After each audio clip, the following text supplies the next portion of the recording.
So Major Isle said to me one day, he said, "You're pretty fit." He said, "How would you like to come to SAS?" I said, "Oh, I'd love it." The Americans came in with the B-52 bombers from Guam and just went up and down the long high hills and made them small high hills. See, I was in SAS when it was only a company, so we were a real close-knit company of 120 blokes. When it was first starting out? When it first started out. Because I don't think, you know, I don't think any soldier gets any glory out of killing another person. But it's just survival for you, isn't it? Because if you don't kill him, he's going to kill you. Yeah. Clem, can you give me, and it's difficult because you've had such a varied and complicated and interesting life, but can you try and give me a 5-minute summary? All right. I was born on the 7th of 10th, 1930. I was born in Catterick, in Aldershot, which is in those days was the army headquarters, in the married quarters. 3 Ames Lines, I still remember the name of the bloody place. 21, just before I turned 21, I joined the Australian Army in England. They were recruiting in London Road. Came out here, and because I was in the Navy, they thought, in my national service, they put me on a supply boat going up to New Guinea for 12 months. But I wanted to play soccer, so the boss said, "You're not getting off the boat." So Major General Seckham, who was the boss cocky in Queensland, we took him up to Port Moresby for a big do for a fortnight. So I had words with him, and he said, "Any problems when you come back off your 6-month trip, come and see me." So I filled in my application to go to Wakehall, to the National Service camp, and the boss tore it up. Captain Stark threw it in the waste bin. So I went over his head, which you don't do. And went and seen the sports officer in Vic Barracks. He took me in to see Major General Seckham. Next morning there was a Land Rover there, took me out to Wakehall. And things progressed from there. And then I went back. I retired from the Army in 1957, rejoined 11 months later. Played soccer for Australia, Queensland, New South Wales and Western Australia. Coached many a team all over, Mornington, Stirling City in Perth, Mornington down the peninsula in Victoria. Even had a soccer team in Vietnam, and we done all right. There's the trophy up there it should be in Canberra, but I didn't tell them about him. And when I retired from the Army after 23 years, I got a job at Weapons Research for 10 years in the photographic department. And I used to sit in the office and just look after the bookwork because I didn't know anything about making pictures. And after that, when I took compulsory retirement, 18 months I started putting on weight, so I got into looking after old people in rest homes as a catering caretaker, and here I am now, tied up, finished working, and I'm at Amber Lodge Rest Home in Morfettville. So after I got out of the Navy, I couldn't settle down. Probably like some of my dad rubbed off on me, so I came home one day from training and I'd seen this ad, the old slouch hat in the recruiting shop in London Road in Liverpool, and I said to me, "Dad," I went in and got a form and took it home. I said to me, "Dad, I want to join the Australian Army." He said, "You're a bloody fool." He said, you can be anything you want as far as soccer's concerned with good coaching." And I said, "No, I'd like to be in the Army like you, Dad. I always wanted to emulate my father," because I felt that proud of him. So he said, "All right, I'm not going to stand in your way." He said, "You'll be 18 in a few months, you can do what you like." He said, "All right, I'll sign the paper." So I took it back the next day, and then I ended up, they said, "Right, 3 months, you'll go home again." We went to London, Australia House, signed on, and they said, "Right, we've got to get a few more recruits yet, but we'll send for you within the next 3 months, so keep yourself ready." So, Clem, why had you decided to join the Australian Armed Services? I don't know, because I wanted to travel. So my dad was all over the world, as you know, and I don't know to this day why I joined it.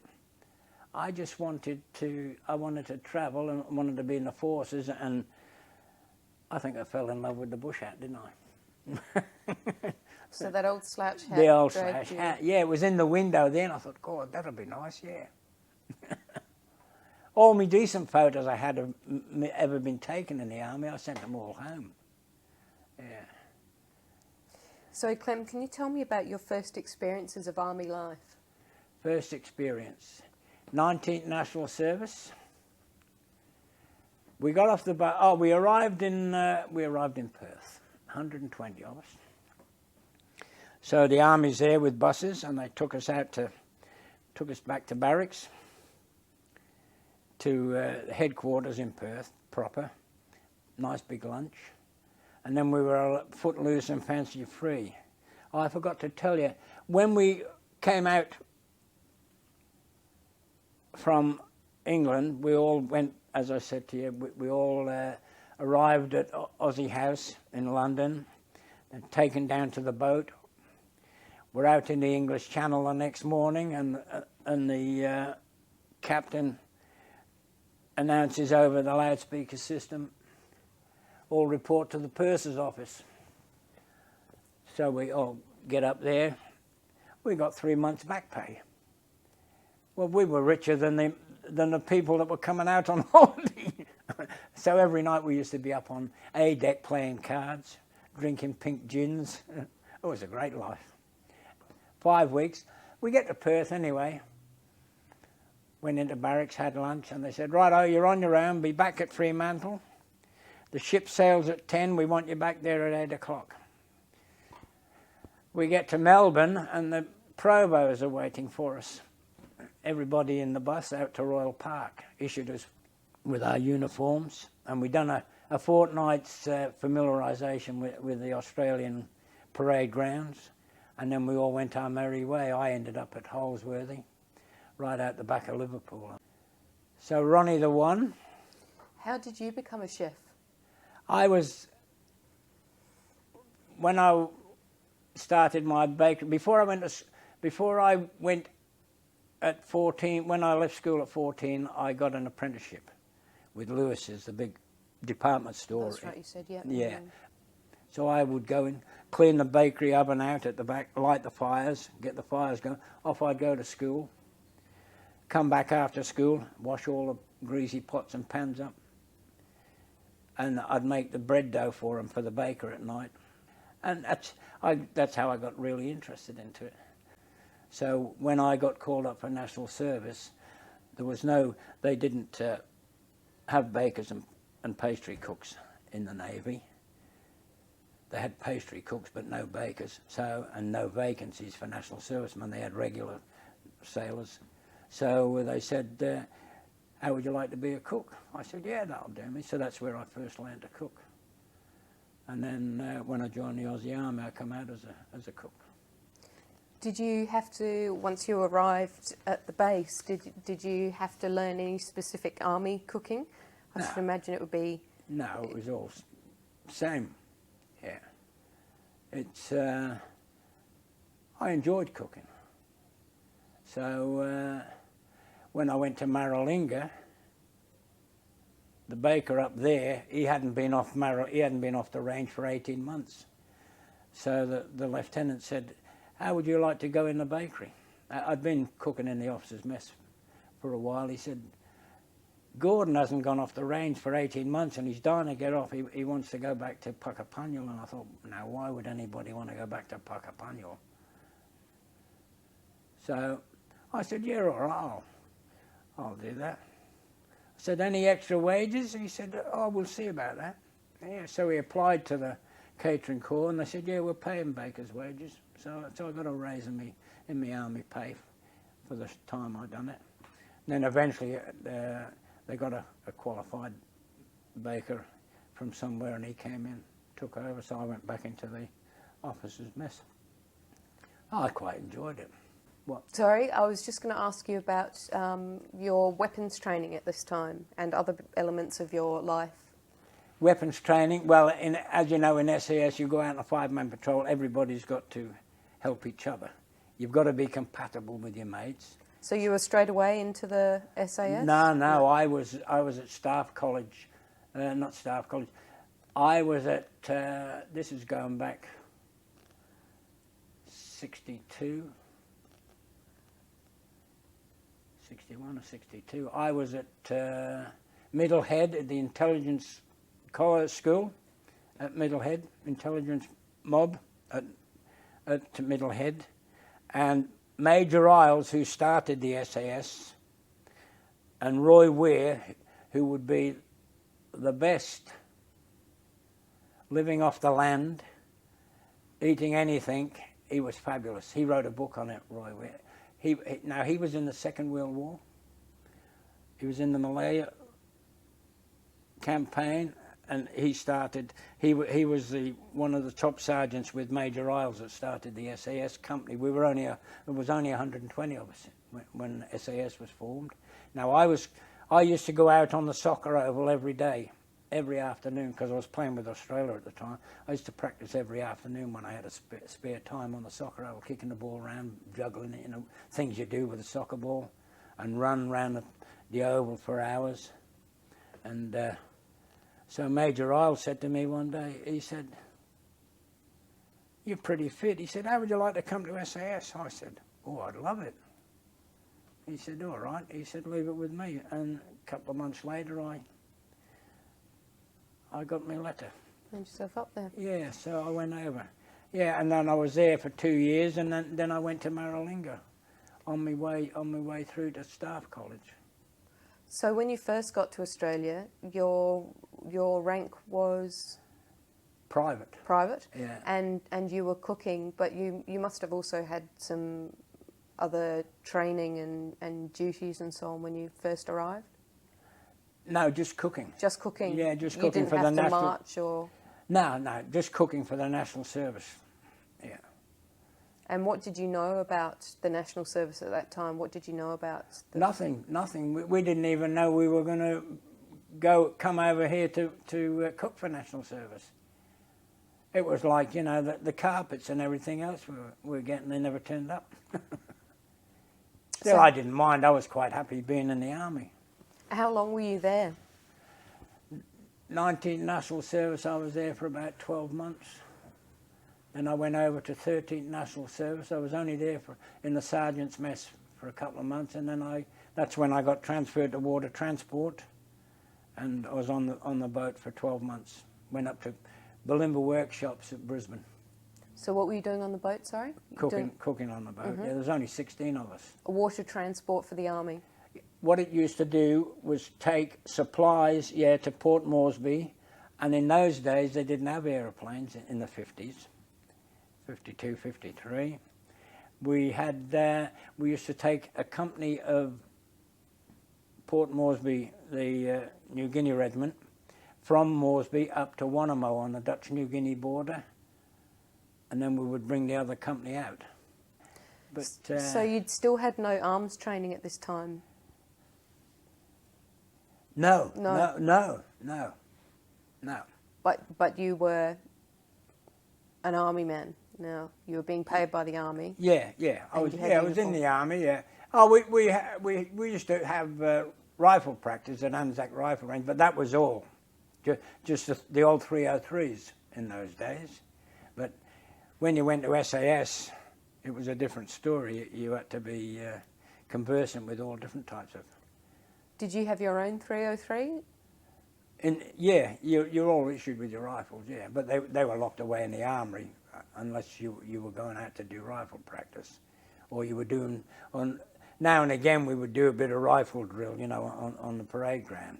But so how long were you on the boat for? Only 12 months. And then where did the winds take you? As I told you.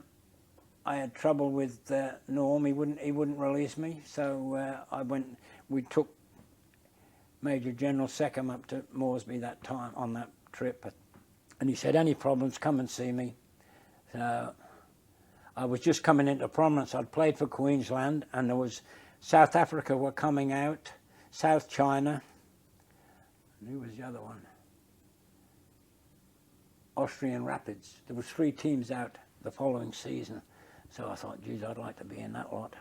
Try me. I hadn't played for Australia then, but I just played for Queensland, and I thought, yeah, I want to be in this. I told Major General Secamorlis, and he said, right, Clem, he said, come and see me when you get back, and any problems. And we were lucky, we used to go up to New Guinea in the cricket season, so I never, that first season I was in Queensland, I didn't miss me soccer. Played for Queensland, I thought, right, I'm in here. But he came back, old Norm tears up my application for a transfer, threw it in the bin. I thought, right, that's it. Went into barracks, seen the sports officer, found out where he was, told him what was going on. He said, right, come with me. So took me up, he toddled off and came back and said, right, he'll see you. So I went in and seen, he said, problems? I said, yes, sir. He's tore up my application. He said, all right. He said, be ready at 10 o'clock tomorrow morning down at Belinda Workshops. He said, I'll have a vehicle down there to take you out to Wakeham. So I went to 11th National Service at Wakeham. Ended up playing for Australia. It was great. Yeah, so it was great. And then back to, after Wakeham, back to the water transport depot at Clifton Gardens in Sydney. And I took my discharge from there. So I was going to go back to Queensland and play for me team up there, Thistles of all things. Thistles, from Grange Thistles. So I went back up there, and I couldn't get a decent job. So after 11 months, I said, oh, bugger this, I'm back in. I went back to Sydney and rejoined. I went from there to Adamstown went to Adamstown, to Ramey Workshops. The corporal cook there had, he'd gone to hospital with some problem. So I was only there for a week, and the OC said, how would you like to stay here? I said, you've got a cook, he's in hospital. He said, no, I want to get rid of him. He said, we want you. I said, all right. I said, I'll stay on one condition. He said, what's that? I said, I can play soccer. He said, no worries. He said, nobody here. They were all cut lunch commandos. They used to go home at night, and all you had there at the weekend was the guard duty. So he said, they can look after themselves. He said, they've been doing it now. He said, you're off every weekend? I said, great. So he contacted the catering corps, and they said, yeah, that's all right. So I went down and signed on. Adamstown Soccer Club was only about 200 yards down the road. I played with them for a season. So it was good. And that's when I went over from Adamstown over to Perth to join the company again. When did you first hear about that you were going to be joining the company again? Again, yeah, the company in the 60s, wasn't it? 62, 63. Yeah, that's when I first went over. 3 Battalion, and then when I came back from Vietnam with 3 Battalion, 11 months later, they came over and got me, and I went back to Perth and went over with 1 Squadron. So you joined 3 Battalion at some stage. Did you have much time with them before you left? I had enough time to go to Canungra for 9 weeks. Lovely place. It rained every day. I think they do that on purpose, because you're trying to climb up hills in Canungra and you're slipping backwards, 2 up, 1 back, or 1 up and 2 back. Hopeless. Were you having to train quite hard at that point? Pardon? Were you having to train quite hard?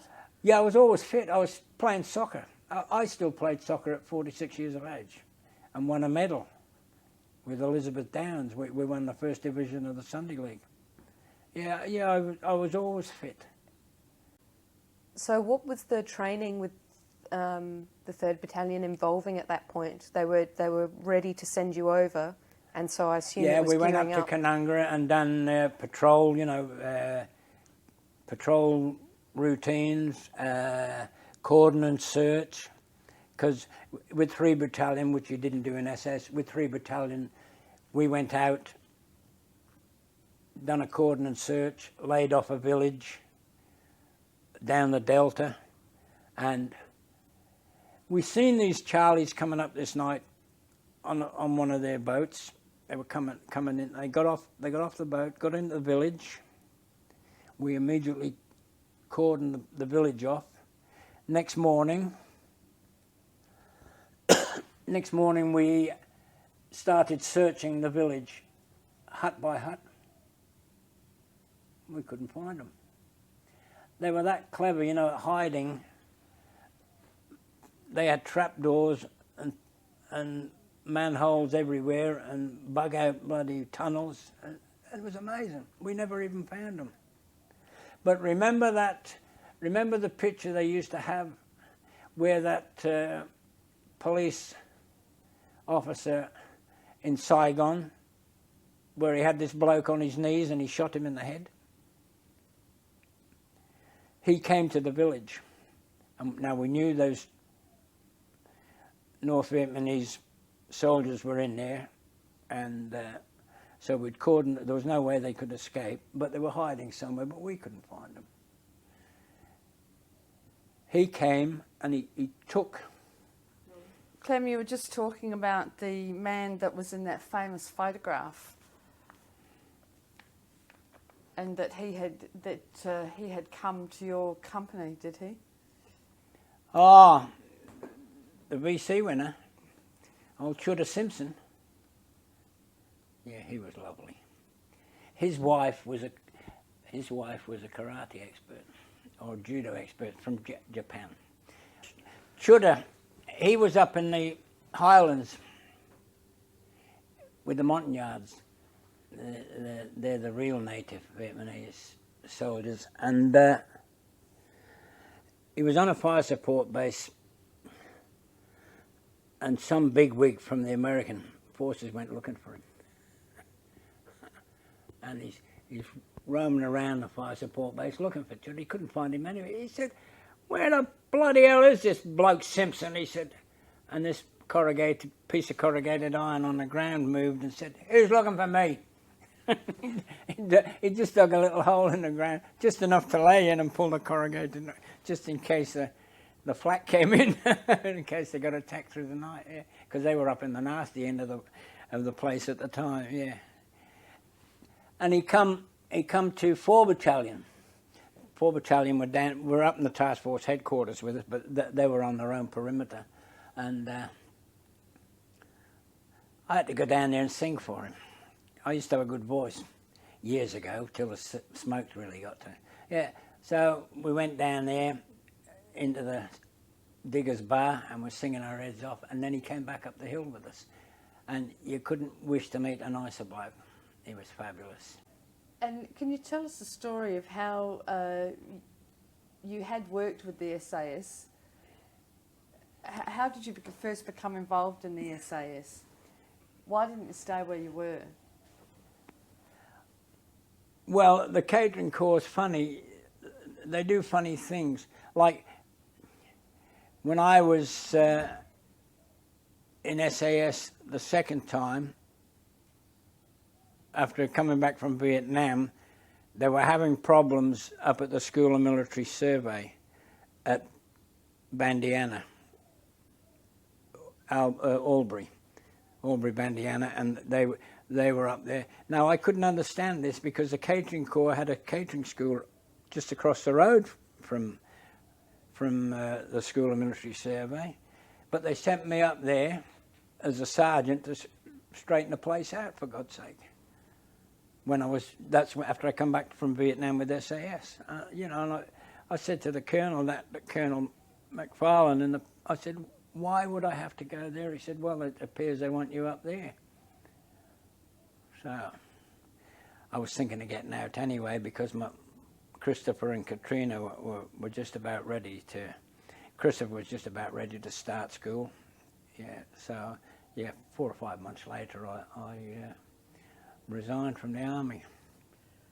But I coached Albury up there for a few months Albury soccer team.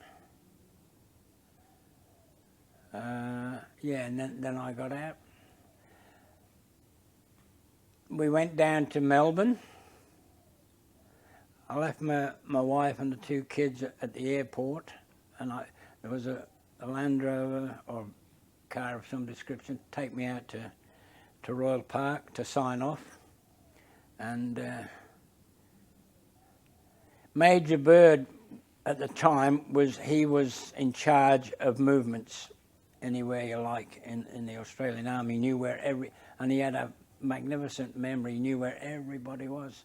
So I went in to say goodbye to him, and because that was my last inter-services soccer season with the Victorian Army soccer team, and we won the competition at the Naval Depot on the other side of the peninsula, and I tore my leg, tore that muscle there, and still got a hole in it.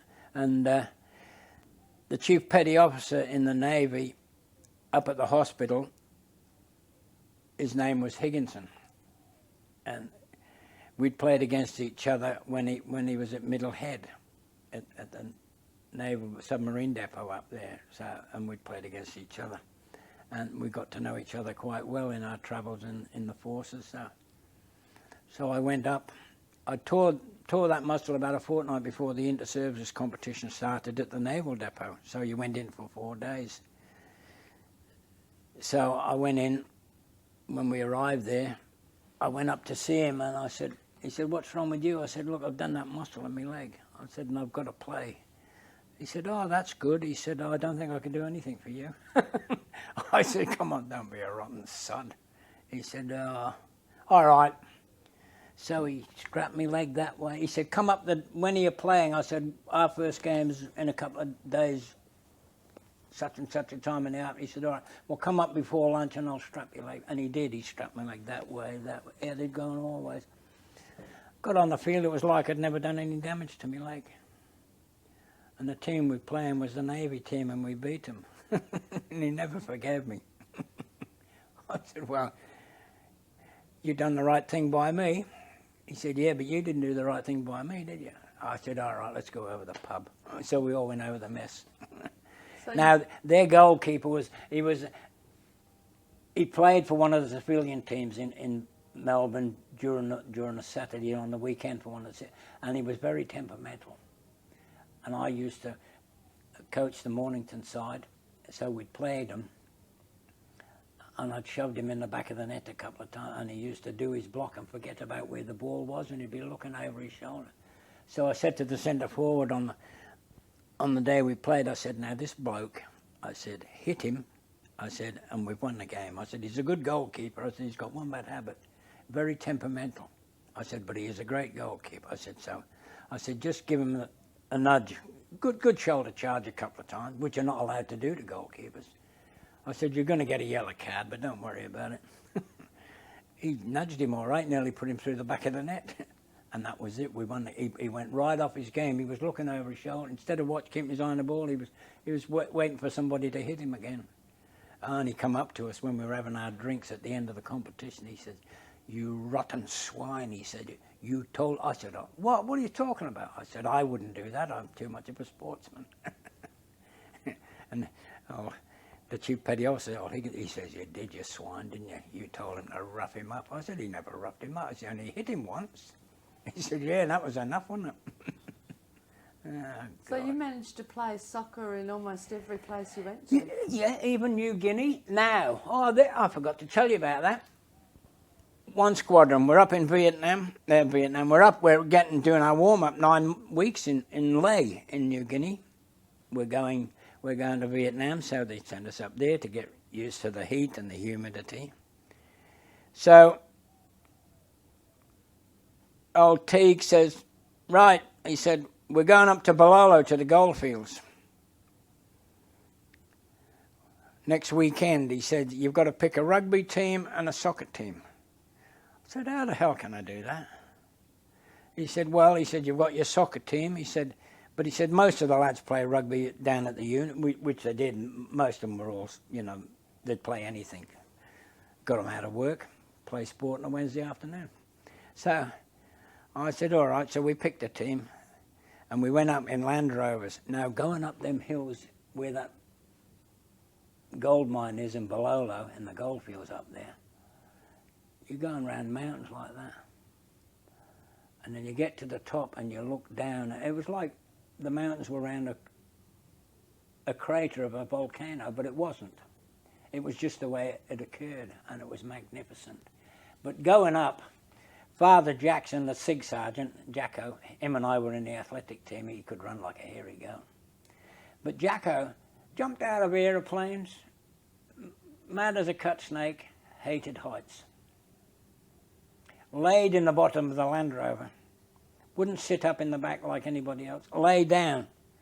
Mind you, when you looked out that side of it, it was 300 or 400 yards down there, and it was terrible. But you'd be coming round the corner, and there'd be a truck there. Now you'd have to reverse, and they had holes cut in the side of the mountain where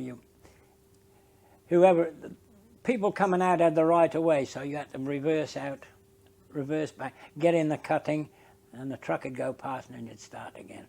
Well, we got there. We beat them at rugby and we beat them at soccer, but what a fabulous weekend. Who were you beating? The miners. The miners and all the police. They had a mob of New Guinea police up there, you know, keeping control around the mines because of looting and all other things. So who were the miners? Were they locals or were they... Yeah, they were all natives, yeah, all New Guinea natives. Big men? Yeah, oh yeah, big strapping men, yeah, and a big... Some of them... I had a bloke on the boat, old Cuscus. He was a cannibal, and he had a choice of joining the Pacific Island Regiment, the New Guinea Regiment, or going to jail for 20 years. Yeah, so that was in the 50s, but they were sort of clearing it all out then. Yeah. Was the cannibalism to do with war? Just villages. No, just to do with villages. The women are called Marys, right?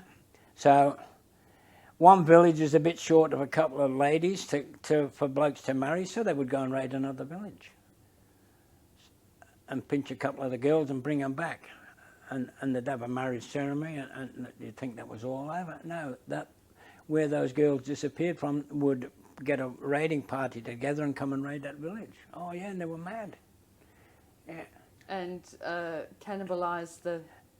Oh yeah, whatever was killed, they'd eat them. Yeah. They'd take them back to their village, grab a couple and take them back, cut them up in this ceremony, you know, and have a nice feed. Yeah, they used to call it long pig. They reckon a human being would taste a bit like a pig. Yeah, they called, number one kai, long pig, me like. Get lost.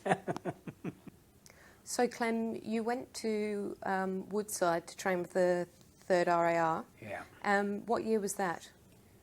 Oh, 68. 68, yeah. And do you remember what your training was like at Woodside? We went up to Canungra for 9 weeks. I'd already done 9 weeks at Canungra. So I get back to Army Apprentice School and they said, oh, congratulations, Clem, you're going to Vietnam, but you've got to go and join 3 Battalion. And I was real pleased about that. Get to 3 Battalion and the RSM said, welcome, Clem, you're going up to Canungra tomorrow.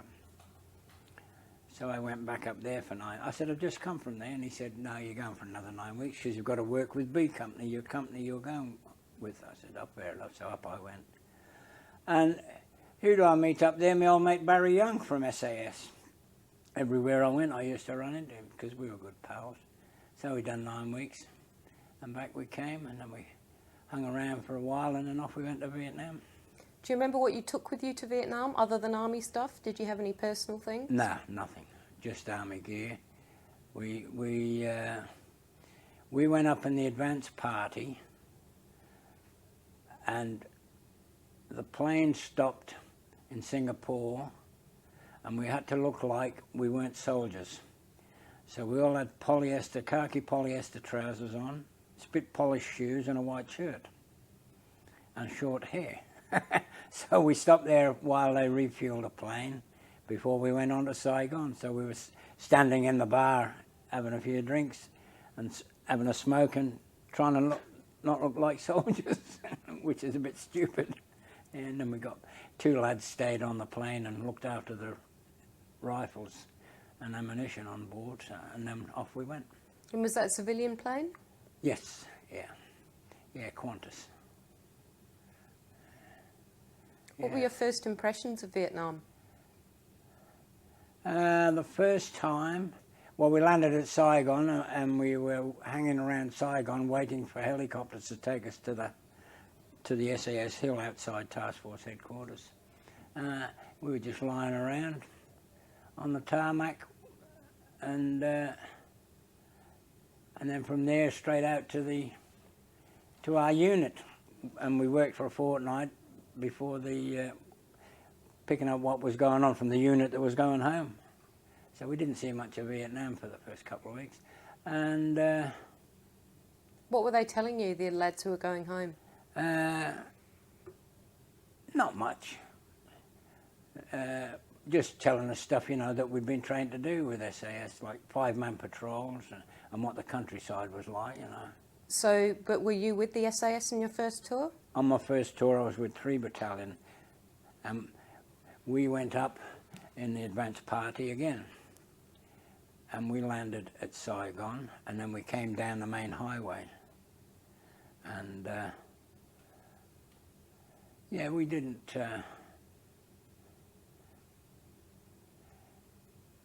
we didn't see much there either. We came in through Vung Tau, you know, which was classed as the Australian holiday resort, which wasn't really, because you were still getting fired on. And in between Vung Tau and Nui Dat was a town called Berea. A fortnight after we arrived with 3 Battalion, B Company, my company, we were the standby company. So Berea got attacked in the Tet offensive, so we had to zoom in there and give them a hand. And that's when we lost our first casualties. Lieutenant Robinson, he was going to get married in Singers. His girl was coming up when we had our first rest and recreation break, and Youngie and I were going to go and officiate at his wedding, and the poor bugger was killed a fortnight or so just after we got in the country. So when you were in country, how long before the Tet offensive started? Tet offensive started about 5 or 6 weeks. Yeah. And prior to that, you've been spending your time Cooking. cooking. Yeah, but whenever anything happened, I always went out with Youngie's platoon, because I had a standing thing between Youngie and myself. If his platoon went anywhere, I'd go with him. Yeah. Was that by choice from you? Yeah, because him and I were good mates, and we were walking down the road when we were going into Berea, and we had an American film crew with us, and the shot rang out, and they threw themselves into the rice paddy full of dirty, filthy water, and we're still walking down the road laughing. And they got out and came up behind. They said, "Didn't you hear that?" And Youngie said, "Well, you know, once you hear it, you're all right." He said, "It's the ones you don't hear that get you." Oh, he said, "By the time the bullet travels up and hits you, and then you hear the report, the noise travels up."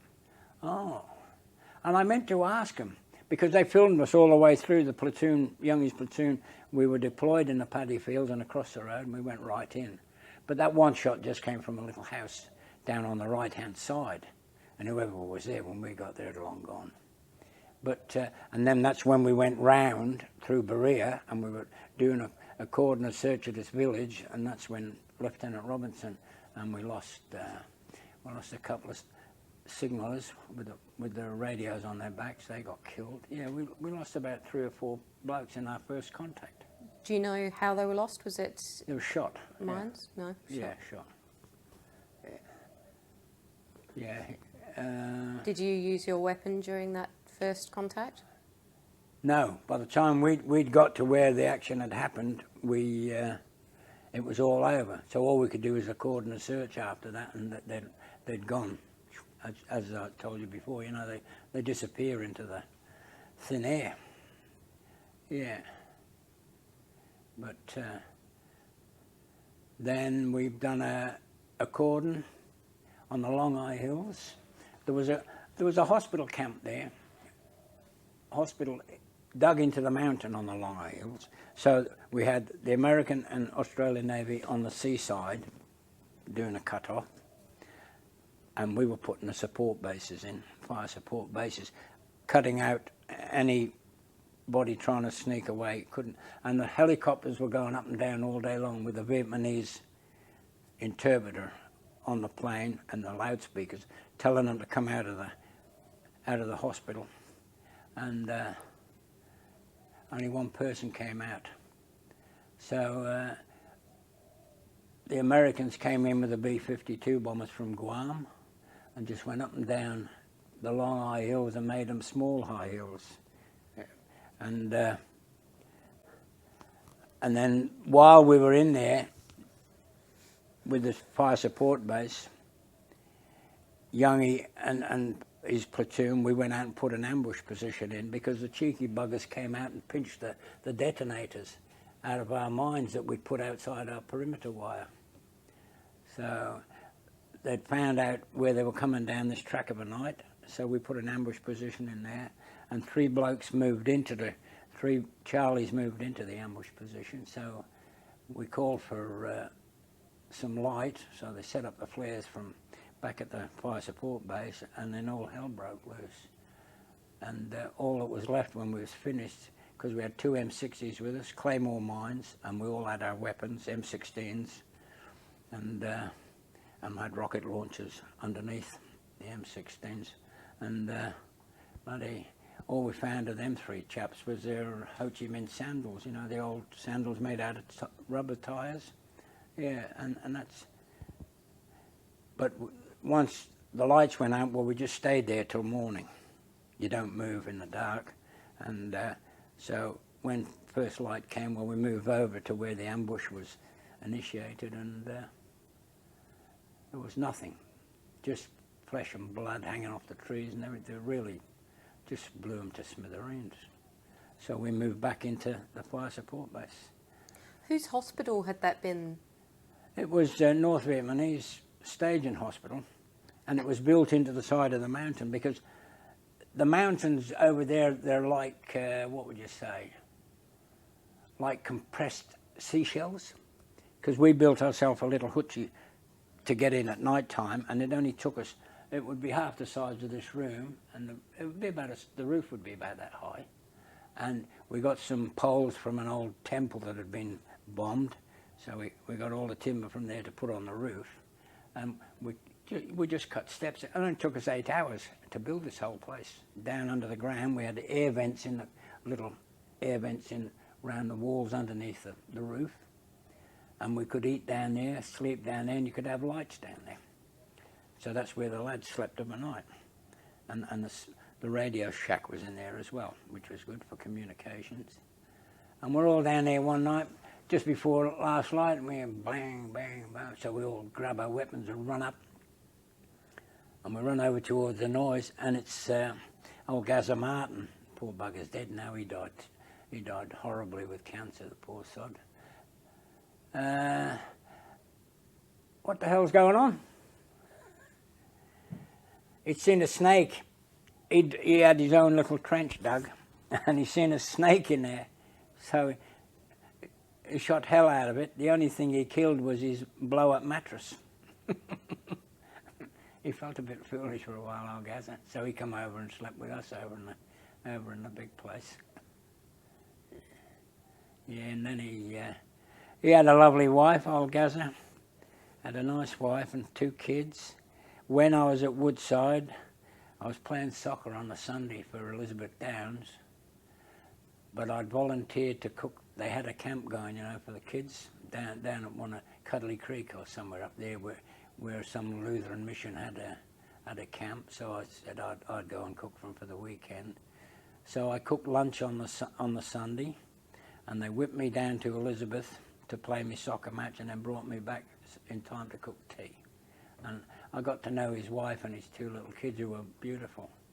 But then he moved up to Cairns, Charters Towers, and he became the Lord Mayor. When he got out of the army, he became the Lord Mayor. I could not believe it.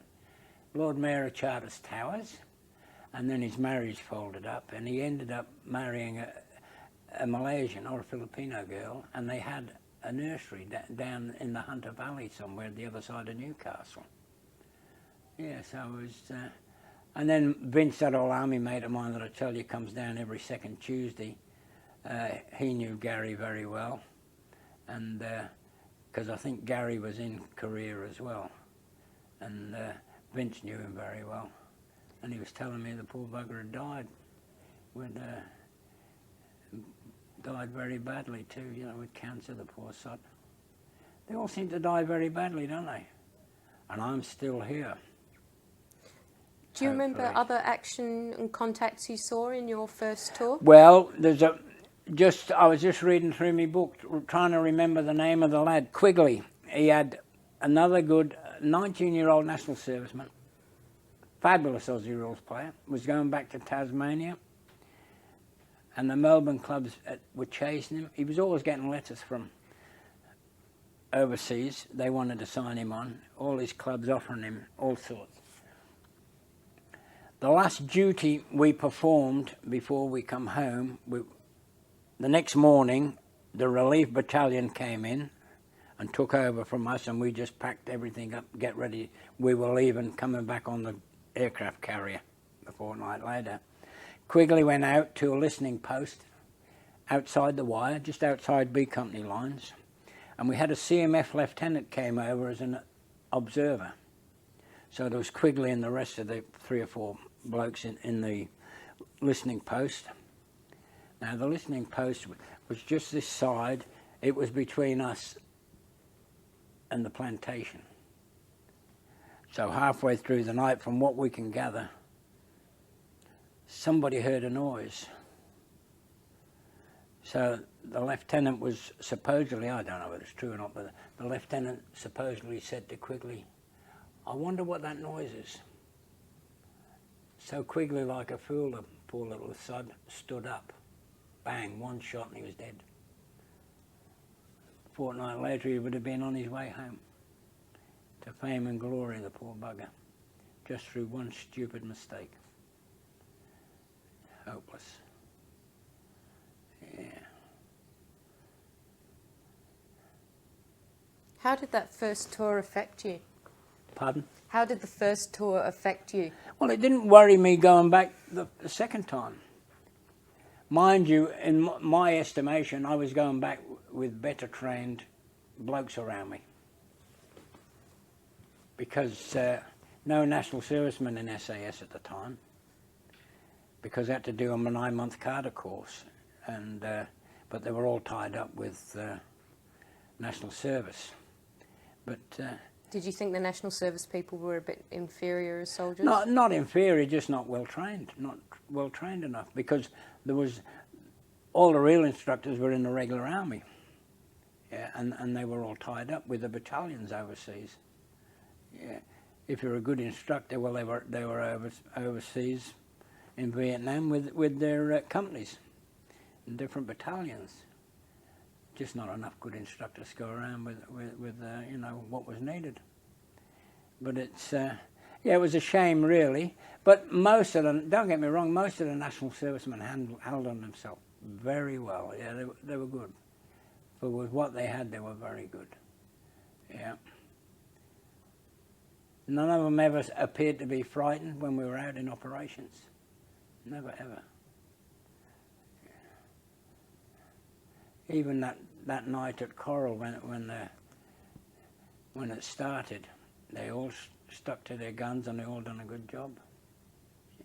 Youngie was at Balmoral and I was at Coral. And he was probably worrying how I was going and I was worrying how he was going. And this was on your first tour, was it? That was with 3 Battalion, yeah. Yeah, so, yeah, and they reckon it was very hairy up there at Balmoral. so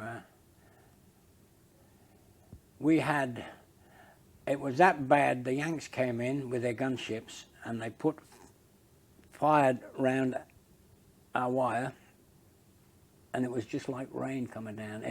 As you know, every third round's a tracer bullet, and it just looked like white rain, and they were going round like that, and they were perfect. They just went right. The bullets, you know, if you could count them, they all went into the same holes as they come round again. They never came inside the wire, and they never deviated away from the wire. They just kept Charlie away. And we had a heavy artillery group of Yanks there as well, and they let fly, and their guns used to go off, and they had a secondary charge. It'd go out about 200 yards, and then the second charge would go off, and it was like a blinding flash, and it used to spread out like that, and it was full of those little, you imagine hacksaws cut up into little pieces like that, and then they're all welded together. So no matter where they are, travelling through the air, there's always that serrated edge. And we went out the next morning, and they were pinned to trees. They were lying on the ground with their hands and arms stuck to their weapons. It was amazing, frightening, really. I was glad the Yanks were on our side. Did you take prisoners? We had one lad. There was prisoners taken, yeah, but we had one lad in Major Cohen, ex-SAS, who was the adjutant at the time in Coral. There was this one Vietnamese, North Vietnamese. He had his arm shot off, one arm shot off, one leg gone, and he was down this shell crater, and he wouldn't come out. He had a grenade in his hand, and he had an AK-47 or one of those weapons lying across him, and he would not come out, and he was bleeding to death. And he wouldn't come out, and they're saying, come out, and he wouldn't come out. And even we always had, we had South Vietnamese Rangers with us as interpreters, and they were trying to get him to come out.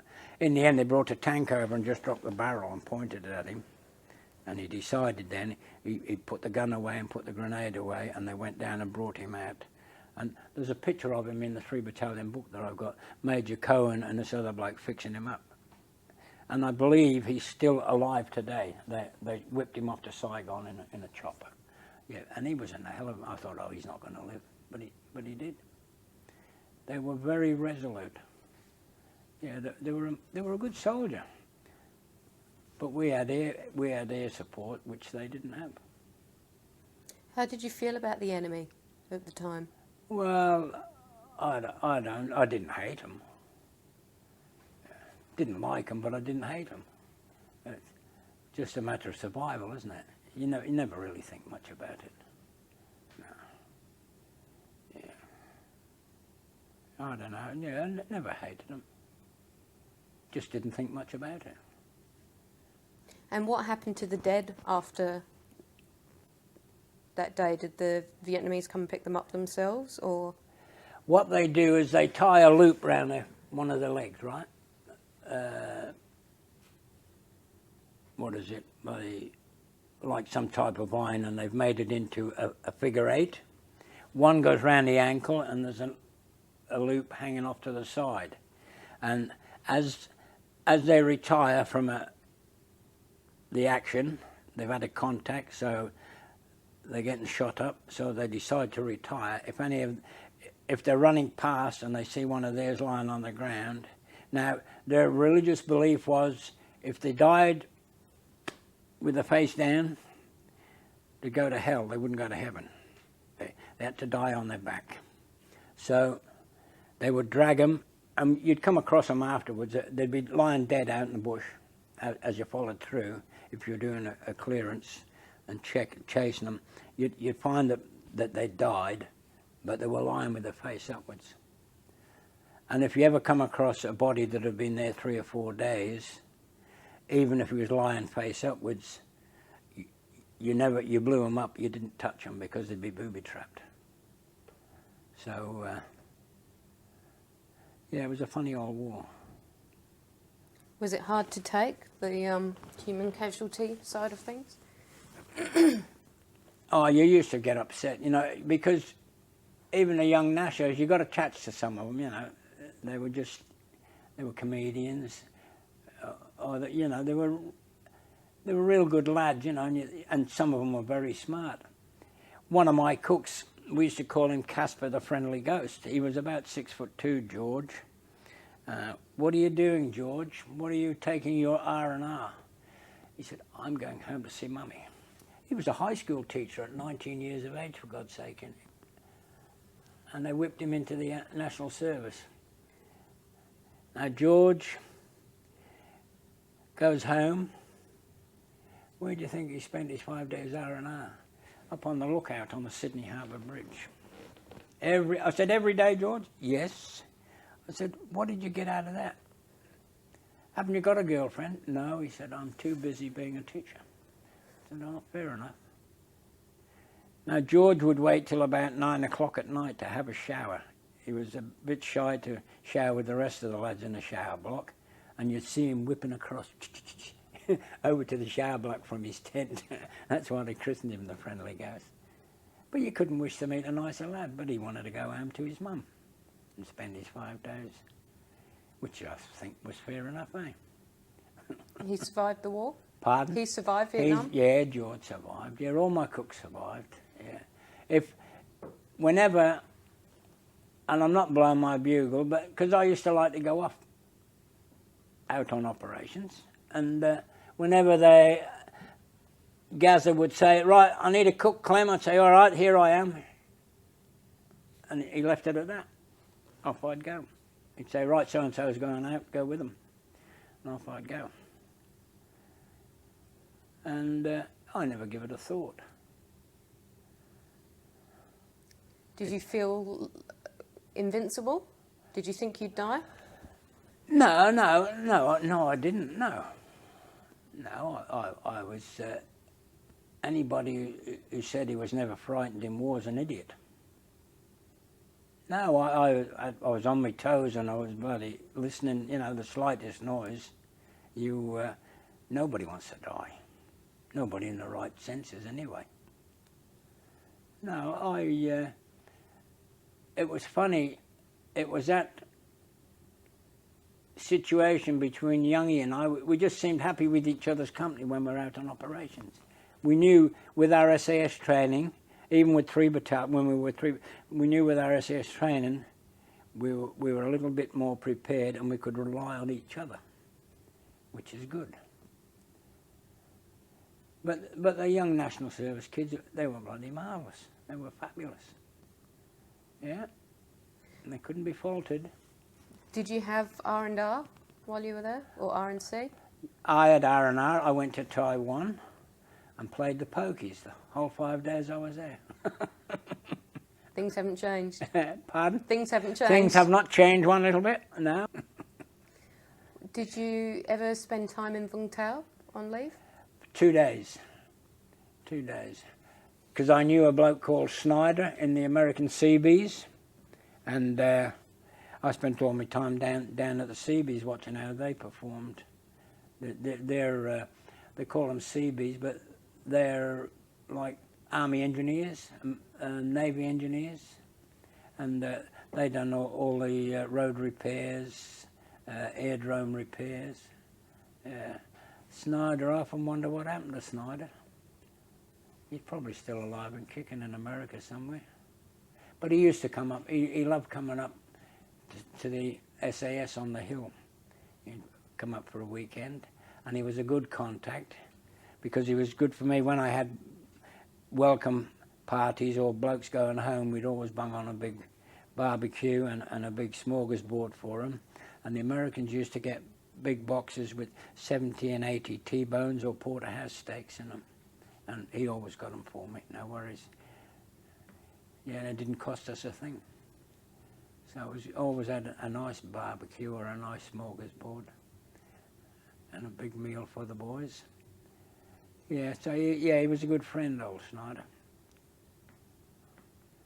So God knows where he is now. He's probably gone home and drank himself to death.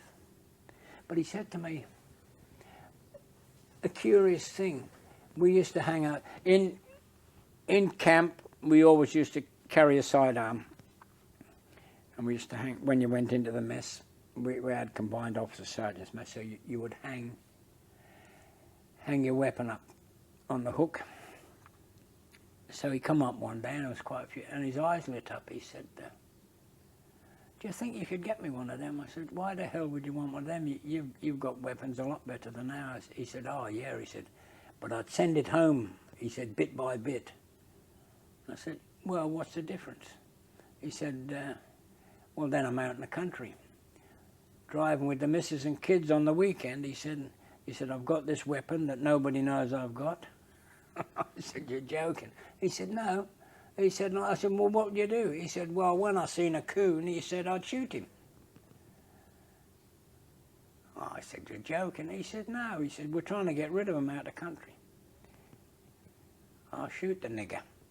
I said, "Oh, well, you got no show getting a weapon off me." I said, "I can't get one anyway. I can't even get one for myself." And that was, fancy having an attitude like that. Weren't there a lot of African American service people? Oh, God, yeah. But in the Second World War, what did they do in Italy? They used to send the coons in first. They would take all the heavy gunfire. Then would go in their second tier troops, and then the elite would go in, wouldn't they? The Green Berets and their top soldiers, and they would put up the flags and take all the glory. Yeah. When I was going to Taiwan, we went from Saigon, so chopper took us up to Saigon, and we're hanging around waiting at the staging part of the airport for the Trans World Airways took us to Saigon. Took us to Taiwan, and this darkie come up, and honest to God, you'd have thought it was Sammy Davis Jr. He had a beautiful bloody engraved cane, walking stick, with gold and silver on it, and a horse's head or something on it, and he was dressed to the nines, and you'd have thought Sammy Davis. He was a real comedian. Yeah. Amazing. And I said, "How long you been in country?" He said, "This is my last trip." He said, "I'm going to Taiwan and then I'm going home." I said, "How long you been here?" He said, 4 years. I said, "What?" I said, "You could have gone home after 12 months. He said, "Oh, no." He said, "Why would I want to go back to America?" He said, "Here on bloody, people think I'm lovely." He said, "I go back to America, I'm nothing." It's silly, isn't it? Yet he was over there fighting for him, and as soon as he goes back to America, he's just a darkie. Terrible. Did you manage to save any money while you were serving, or did the poker machines in? No. I used to send my money home to my missus. Yeah. Yeah, bloody. Yeah, because you couldn't get away at the pokies too often. Yeah, Taiwan, Saigon. I went to Saigon twice, and I only went down to Vung Tau once for the 2-day thing out, and there was no pokies down there. And Taiwan, and that was it. But I bought a lot of electrical equipment, a lot of toys. Yeah. What was Vung Tau like during that time of your first tour? Vung Tau was like a holiday centre. Yeah, that's where they had their, the army club was down there on the beach, and they had a swimming pool. I never ever went there, because as I told you, I was there for two days in me 12 months. And, yeah, the lads reckoned it was all right. But all they do was drink all the time. Do you think the men were drinking to excess? Yeah. Like, in fact, even some of our boys, they were smoking dope over there, marijuana, and that was their way of getting away from it, I suppose. We used to go and play darts all night. I was a very good dart player before I injured my shoulder. I got quite a few badges in there. So Jock Rafferty and I, that's how I met my missus. She was staying at Jock's house because she was friends with Jock's Mrs. Margaret.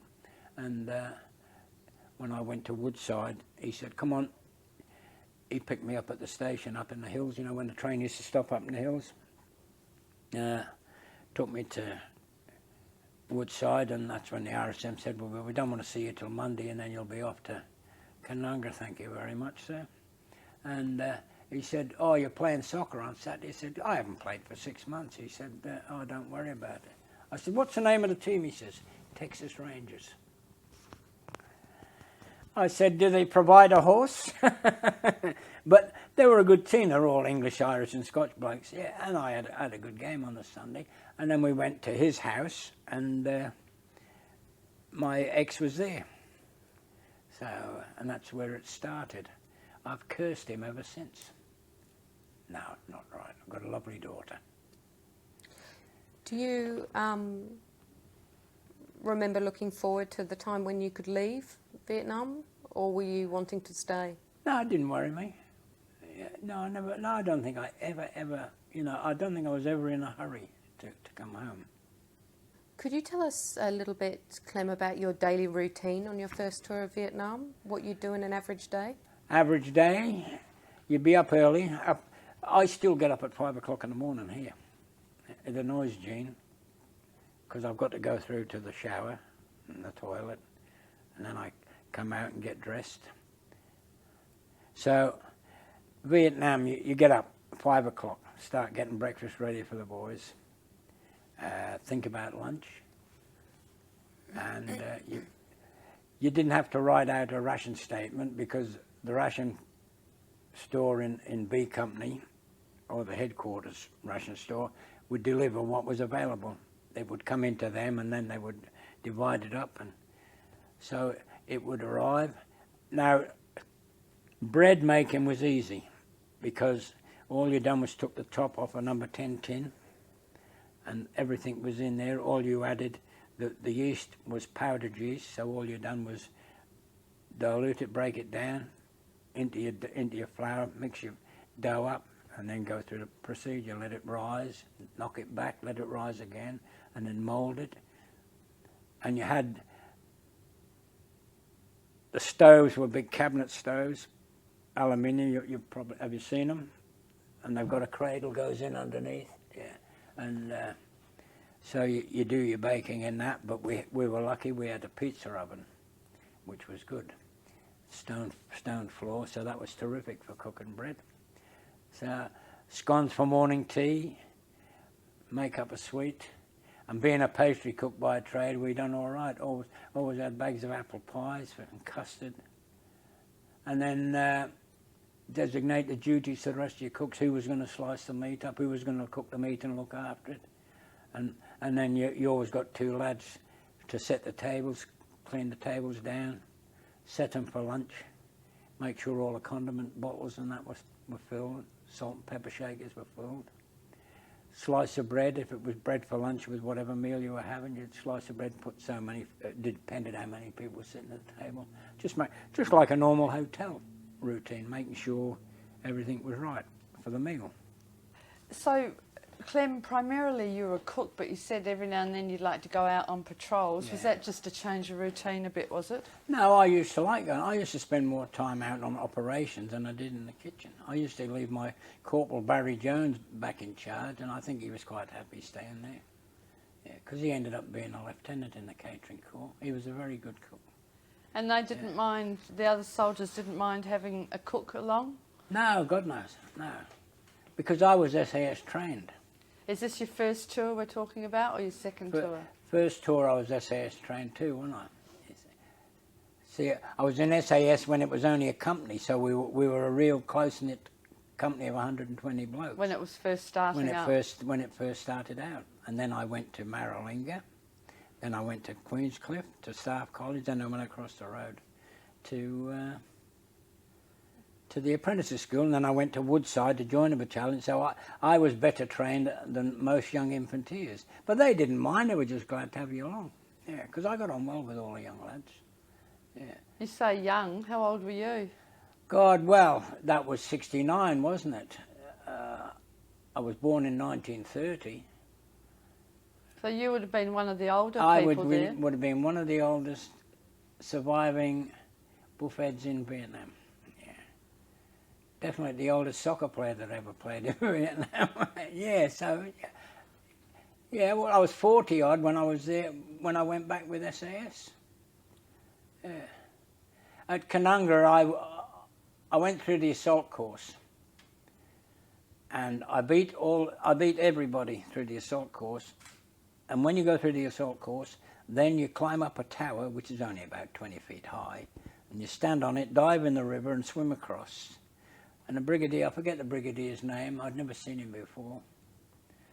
And I'm standing up there, waiting for them to call me across, because there was a few people swimming across. And so for safety reasons, you know, they didn't have to have too many blokes in the water. And he looked up at me and he said, "You're a bit old, Sergeant, aren't you, for this kind of carry on?" I said, "Yeah," I said, "I am." I said, "But I happen to be first." "Oh," he said, "yeah. Keep going." And that was all he said, and off he trotted. Yeah. God, you must have been incredibly fit. I was always fit. Yeah. You still are. You look fit. Yeah, I am. Yeah, I feel fit. Only for me aching bones when I get out of bed every morning, I feel good. Talking about image, I wondered what you were with the SAS when they first formed, and they went on to become a group of people with a great reputation. Yeah, tradition. Yeah. What was your impression of the men that you worked with or that you fed?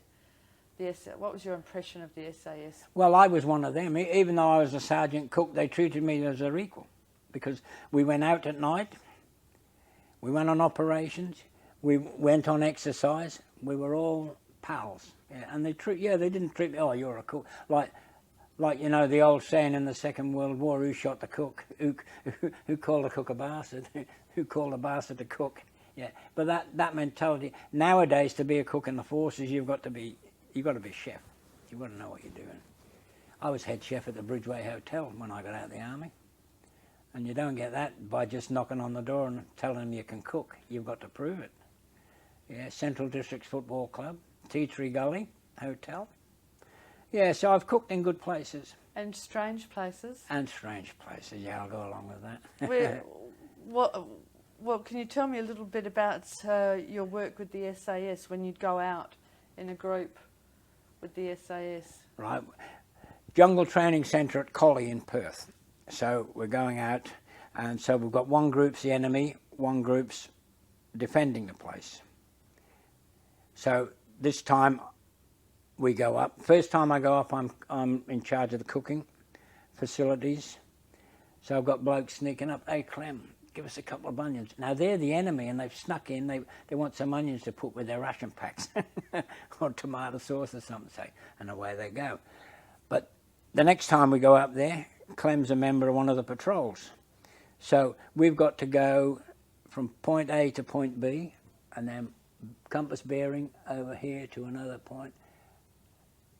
5 bearings, and we're going into the dam up at Collie in the Weir, up there where they had the Olympic rowing, Commonwealth rowing, sorry. So we've got to place a dummy charge at the bottom of the sluice gates to blow the Weir up. So we had a lieutenant with us who had just come in, and he was doing the Carter course to join SAS.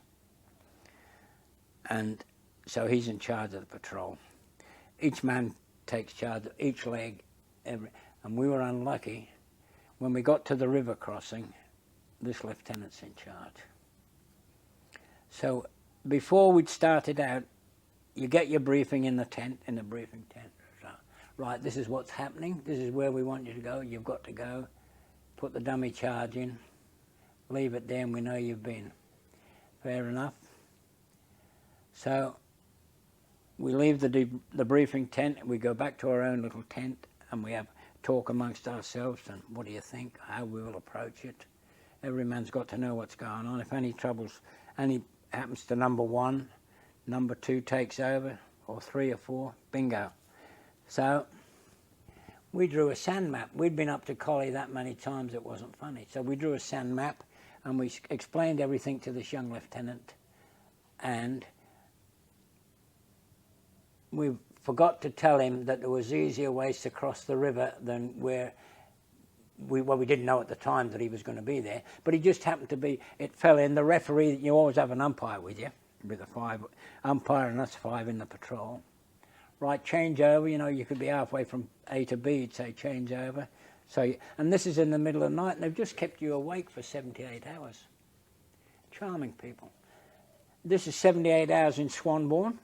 Then they put you on the back of a truck and take you up to Collie, and it's in the middle of winter. So, but you want to be there because this is what you were glad you accepted. So we get there, work all this out. Okay, the umpire says, just before we get to the river, the umpire says, right, change, you take over. And he said to Lieutenant, right, you're in charge now. So you get down on the ground and they put whoever was, I forget who was in charge before, they get down, the two of them, under a ground sheet with a pencil light, and they look at the map, and he said, right, compass bearing, so-and-so. Yeah, we go this way, north-northeast. For so many, and you've got a bloke, the bloke at the back of the patrol, he's counting every pace you take. He's the pace counter. And he lets you know when you've done the required amount. So we get to the river, and he's changed it over just before we got the river, and the lieutenant says, right, we'll cross here. He'd take a compass bearing. We said, so one of them said, we don't have to cross here. 200 yards up the river, you can nearly walk across without getting your boots wet. He said, oh no, we'll do it this way. In the middle of winter, and there we are going across the river with our weapons above our heads, and the water's up to there, and it's freezing. And we're like that for the rest of them. This is about 2 o'clock in the morning. We're like that till the next morning. And the umpire's listening to us all moaning and groaning. And all he said, we've got in, and we got in and put the charge against the wall of the dam. Got out without being sprung. And the only thing he said at the debriefing, he said to the lieutenant, he said, you've got to learn, sir, not to be a one-man band. He said, you had 4 men there telling you which would be the easiest way. He says, when you go out on patrol, he says, you don't make things difficult for yourself and the rest of your platoon. He never qualified. He got sent back to his unit in one of the battalions. Yeah, because he thought he was going to do everything on his own, even wouldn't listen to advice. And it was a shame because he was a nice enough bloke. He just wouldn't... But it was very hard to qualify for the SAS. Oh, God, yeah, 9-month cadre at one stage, yeah. You had to... and you did that, you would have... Yeah, well, I used to run 9-milers and beat young lads home because I was so strong in the legs and I had a good set of lungs. And tell me about that 9 months. Sorry, I interrupted you. Well, the 9-month cadre was done up at Ingleburn, where 4 Battalion used to be, on the road out to Campbelltown. And that area there, the bush there is magnificent, like that. So, yeah, and they've got to do everything. And then when they qualify. You had to do this too. Yeah. Yeah. And when they get there, and when they finish there, then they join SAS. Now, before you become a parachutist, you've got to do all the qualifications. So then we go down to Albany, and you know what Albany's like in Western Australia? It's mountainous, and it's in the middle of winter. It's freezing cold. Now, we had a bloke called Kelly, and he was a judo champion. He never qualified down there. He just gave it away. He couldn't handle it. Could you handled it? Yeah, but it's amazing. He could fight in a ring all day doing judo, but he couldn't take this ambling over hills and reading compass bearings, back bearings. You know, you've got to know where you're going. It was a shame because he was a nice lad. He just couldn't handle it. Did you find it psychologically quite taxing? Well, I must be stupid, you know, because these things never worry me. No, it's funny. It's like I was telling you about when we were in Vietnam, Youngie and I ambling down the main road, going to Berea into action, you know, and we're just strolling like we're out for a walk. It's silly, isn't it? Well, it's not silly. You were young. Yeah, it's a good way to be, because we were still frightened. You're still frightened, but it doesn't. It doesn't make you act any differently. Can you tell me about some of the hardest training they put you through? The hardest training. When you were during that 9-month period. Shark Bay. They dropped this. This time I was looking after headquarters cooking, but we had a pallet in the middle of the compound. We were on a sheep station. He'd allowed us to use his sheep station. The wool sheds were right on the edge of Shark Bay. Now, the cooking facilities there were a 44-gallon drum split down the middle, put over a cradle, wood fire underneath, and we had our back to the water. Now, you imagine the sun shining off that in the middle of summer. It was hectic. But you didn't worry about it. Why half the lads didn't die of cancer has got me beat. Because I cooked in a pair of black football shorts, and that was it, and thongs. So they're dropping the enemy off out of the Hercules. Was it Hercules Dakota? Dakota, yeah, it was only a platoon, the enemy platoon. Now they're dropping them off a few miles towards Carnarvon, and then they're going to come in, make their own way in. Nobody knows how to get, and they're going to get there. And on the way through, they pick up their rations that are there. There's 4 poles with red lights on the top, and they pick up the rations and carry on after they put their attack through. And this was supposed to happen the next day. They get dropped in the morning. Next day, they've moved through, done a reconnaissance on the place, and they're going to attack. So we're all ready. Outside the back door of my kitchen, Father Jackson, the SIG sergeant, and I, we've got our split trench there. He's got himself and a couple of the SIGs, and myself and my cooks are all there. We're organised. They drop them out of the plane.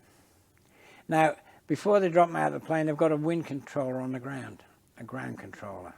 You don't just jump into nothing when you're training. He tells them the velocity, the wind speed, everything's on the ground. Yeah, right, let them go. But this is, let them go when they're there. So what means they go round again and come in and drop them. The wind speed's picked up a hell of a lot, and they get blown off about 20 miles off course. They're up there and they get a thermal, and they go. One of the lads gets an ant in his ear.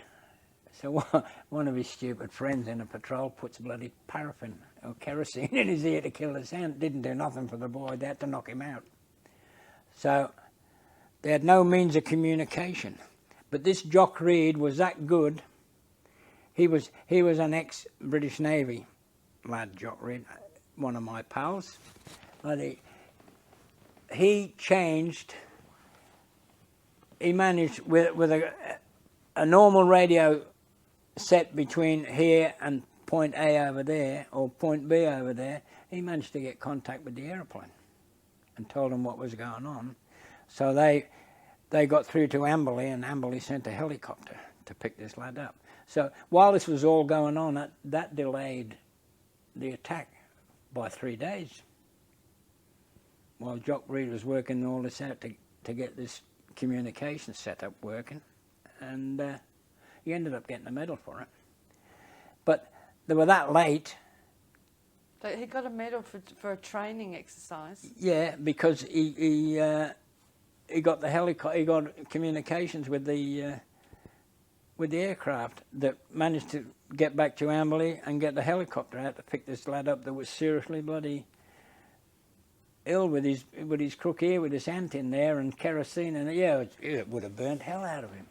Yeah, so anyway, so that held up the exercise. So they virtually run from there in to put their attack up. They were on the go all the time. That's how hard it had to be. And where was the hard bit for you? Me, running on sand. And the hardest part with my little short legs was a 20-miler. Dropped us at Amberley, At Pierce Airdrome, sorry. Pierce Airdrome, we had 3.5 hours to get to the bus. Now 20 miles, you've been carrying your parachute round, and we'd been lying at the hangars in Pierce, waiting for the wind and everything to be right. Then we jumped in the old Hercules, the Dakota, up we go. Dropped us out. We land, we've got to run right across the other side of the drop zone. You folded your parachute up, throw it on the back of the truck, and the patrol leader's got a coloured glove on, red, yellow, whatever, you know, and he holds his hand up, and you all, if you're blue, you congregate on the blue glove, and the 5 of it, away you go. And you've got to come in a patrol, in the whole 5 stick, 5 of you together. And you're running with blokes that have got bloody legs 6 foot long. It's really hard yakka. I run that hard, I burst the blood vessels in the back of my knee. But you kept going? Yeah, and, what was his name? He was smaller than me. He finished his 20-miler, took his boots off, and his feet were bleeding. Yeah. Tough men. No brains. Yeah, maybe but nobody ever pulled. It was amazing. Nobody ever pulled out. Well, I imagine there was a sense of pride. Well, it is, because you're glad you're in SAS. It's like a medal. And how did they test you psychologically? What would they do to be sure that you would hold up? I never had to do a CARDA course where I had to do a psych test, but I cooked for a CARDA course at George's Heights, Middlehead. They bring these lads in, and this is the last thing they do. After they've qualified everything, you're ready. You pass the psycho test, you're into SAS. They use the old fort. They've got the music blaring, the old Chinese music blaring all bloody night, and they've got the lights on all night.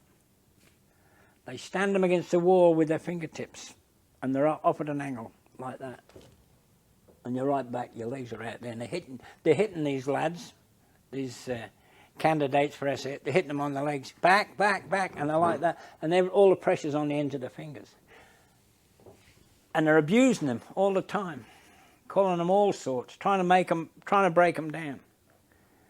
Well, all these lads that ended up in SAS went through this.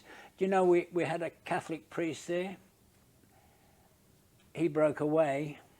We found him heading towards Taronga Zoo. You know Sydney? Across Clifton Gardens, where the water transport was, there's Clifton Gardens there with the swimming pool and all that. And he was heading towards Taronga Zoo. Yeah, he couldn't hack it. He was training to be in the SAS. He was going to be. No, he was just going to do. He was an army padre, and he couldn't hack that. He couldn't. Yeah, and he was going to do the CARDA course to see it, and he couldn't hack it.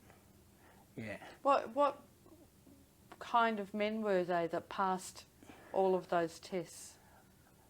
They were a mixture. There wasn't. You couldn't look at a bloke and say, "Oh, he's a big, strong bloke," because he'd be one of them that had failed, you know. And then you'd look at not skinny in as being skinny, but slim, but muscly, sinew, you know, and they would pass with flying colours. And little blokes, you'd say, "Oh, he's too small."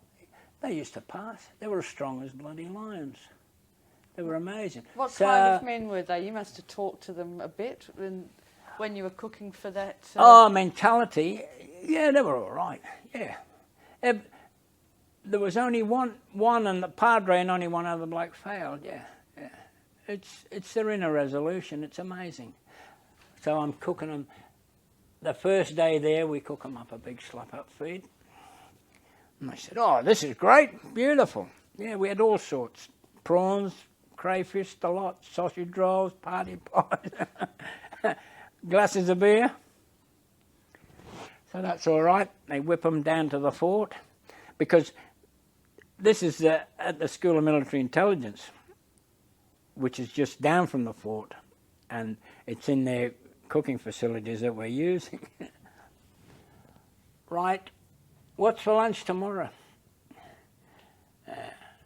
Boiled water with chicken cubes through it, grass off the oval chopped up, and put in for colour green, and that was their lunch. You were instructed to make that? Yeah, oh yeah. The menu wasn't nothing to do with me. The menu was drawn up by the people running the course, and it was the same. And boiled rice, and not decent boiled rice that had been, you know, the starch had been washed out of it. It was nice and fluffy. It was a big cloggy mess. You can imagine how rice is sometimes if it's overcooked, and just water and no salt or anything in it. Yeah, oh yeah, the food was shocking. I used to be petrified. I thought, oh God, this isn't right. You know, I never had to do this. But they had to toughen up, didn't they? Yeah, oh yeah, and it was getting close to where, you know, they were trying to sort out the wheat from the chaff and get them really elite, and they've proved themselves. They've proved themselves in Vietnam. They've proved themselves in Iraq, haven't they? Afghanistan, yeah. And see what they've done now. They've given these lads the medals, but they're not allowed to tell anybody about that. It's bloody terrible. It sounds like something's being done about that, though. Yeah, well, it'd have to be, because they've earned them. They've earned them. So Yeah. were you, if an SAS group would go off, they're usually in groups of 4, is that right? Five. Is that yeah. 5 including... That's just 5-man patrol, that's it. So you wouldn't actually go with them on that kind of thing? Yeah, I used to would? go. Yeah. I spent more time when I was with one squadron in Vietnam than some of the lieutenants, patrol leaders, patrol commanders. Even though you hadn't gone through the psychological test? No, I used to go. Yeah. Slag O'Keefe, big he was that big he couldn't get in, he had to leave the armoured corps, he couldn't get in the bloody turret of a tank.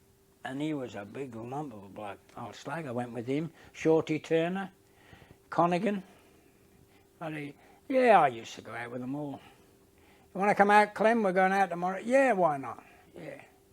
Right, I'm going. Leave the boy in charge. Yeah, off I'd go. I used to love it. Yeah. Can you tell me about their techniques? Because they were known for being, going to the front line and often into enemy territory. We never ever travelled on a road. If you're only going 400 yards from here to there, you travelled, and it could be the worst piece of bush in the world, you always went through the bush. Because paths and roads are mined, booby-trapped, but we always made our own way through the bush. Kept away from the roads. Yeah, it was good. And how did you signal to each other silently? Hand signals. Hand up, we all stopped. And if he wanted you to come up, you'll give you the old walkie-talkie, and we all moved up, and then we would whisper what was going on. I'll give you an instant. We got a new patrol leader came up from Portsea, and I was out with Youngie in his platoon this time. We were doing a coordinate search of a grid square where there'd been enemy movement report, and I think there might have been a staging camp in there. So that's all right. The lieutenants at the back of the patrol with the radio operator, who you always kept your radio operator at the back in case, and a rifleman with him in case we got sprung. The radio operator's up there where you can protect him, and he can get a message off that you're being attacked. Sends for help straight away. But the phone call comes through, it's for Youngie. Sergeant Young wanted on the phone. So instead of passing the message down through the platoon that Sergeant Young's wanted on the phone, or the radio operator going down to see Youngie, which he shouldn't do anyway, this lieutenant shouts out at the top of his voice, here we are all ambling through enemy territory. Sergeant Young, you wanted on the blower. Oh my God. Youngie went up. He said, well, it's a bit late now. He said, and he gave him a right old rocket. He said, you just told every Charlie within bloody 400 metres that we're in here. It's a basic mistake. Oh, yeah. He said, oh, I'm very sorry. He said, a bit late now to be sorry. He said, don't let it happen again. And Barry was only a sergeant at the time. Youngie and I came home from Vietnam with 3 Battalion, and this is how good a mate Barry was. I wasn't married at the time. He said, what are you doing? And they used to call me Henry because I sang a bit, so Henry from My Fair Lady, because that was one of my favourite songs.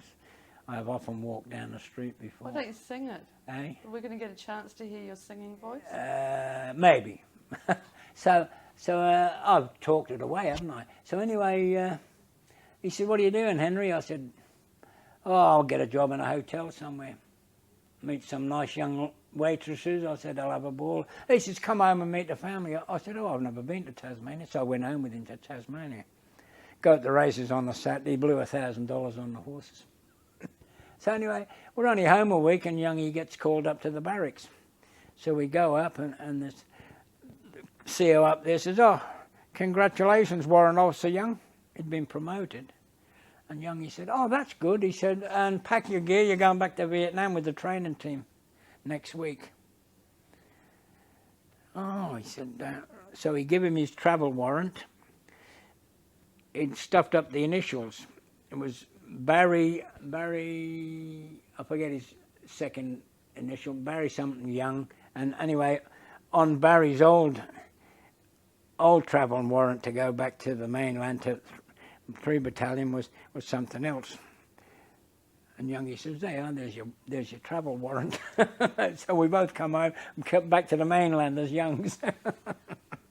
Yeah. But it was funny. You had to be awful careful. Yeah, without thinking.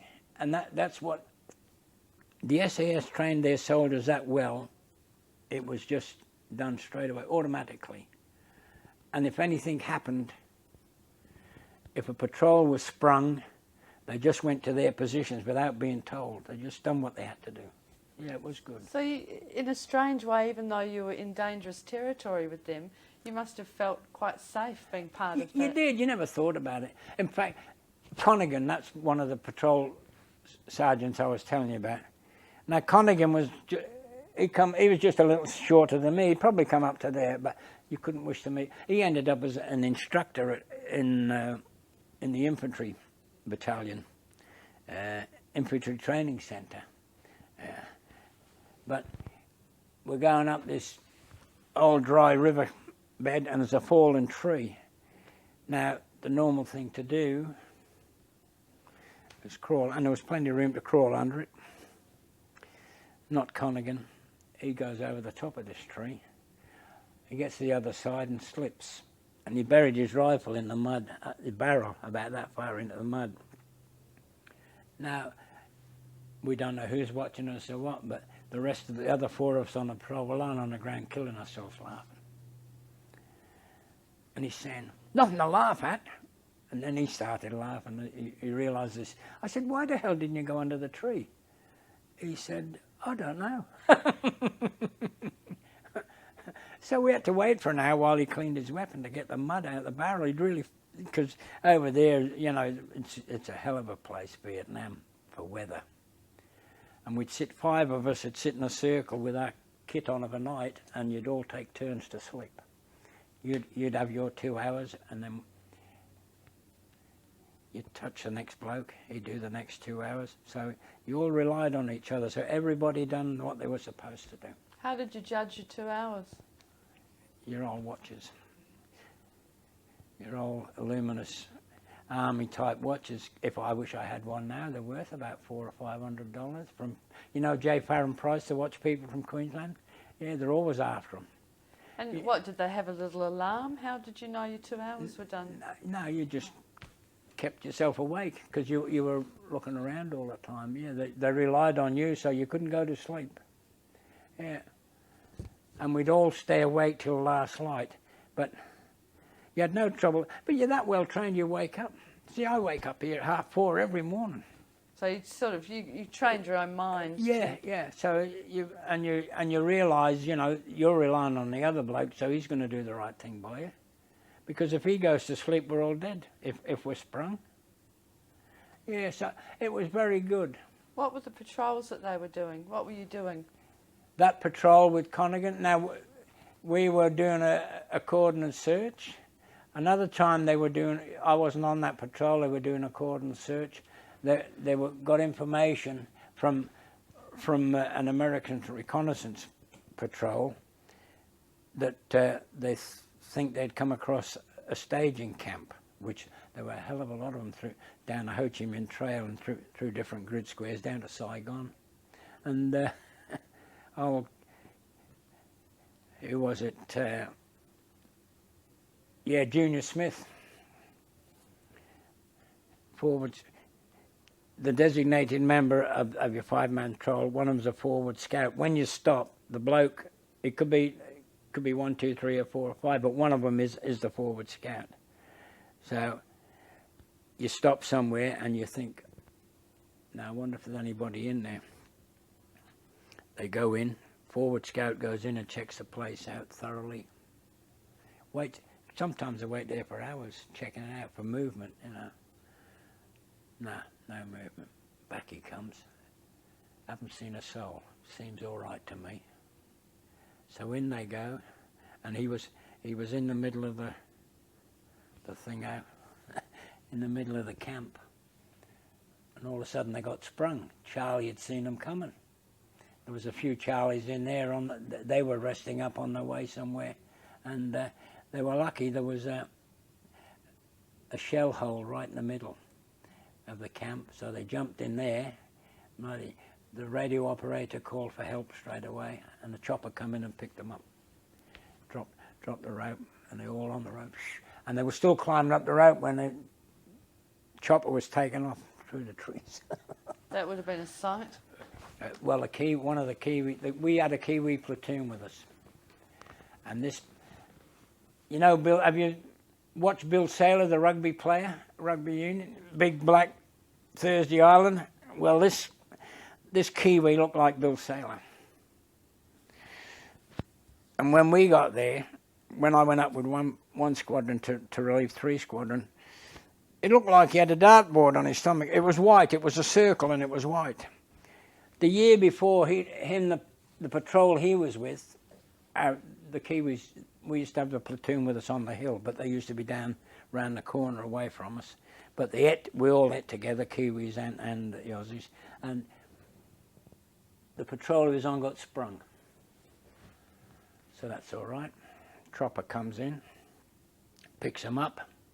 He's last man on the rope. An enemy bullet hits one of his phosphorus grenades. I could not believe it. It was burning hell out of him. It sprung the lever off the grenade, and it's burning him. And how was he for resolution? Hung on the rope, and they hauled him in, lifted the rope up, pulled him into the chopper, straight to Saigon. They had him in a bath for days, pulling off bits of phosphorus off his stomach. Then he went back to New Zealand, and he volunteered to come back the next year. He's there. When I seen it, I said, "What the hell did you use for brains?" Yeah, God Almighty, how was he for strength of mind? It must have been fantastic. He must have been suffering something terrible. You can imagine phosphorus eating into you. Yeah, and it was like a big white. Yeah.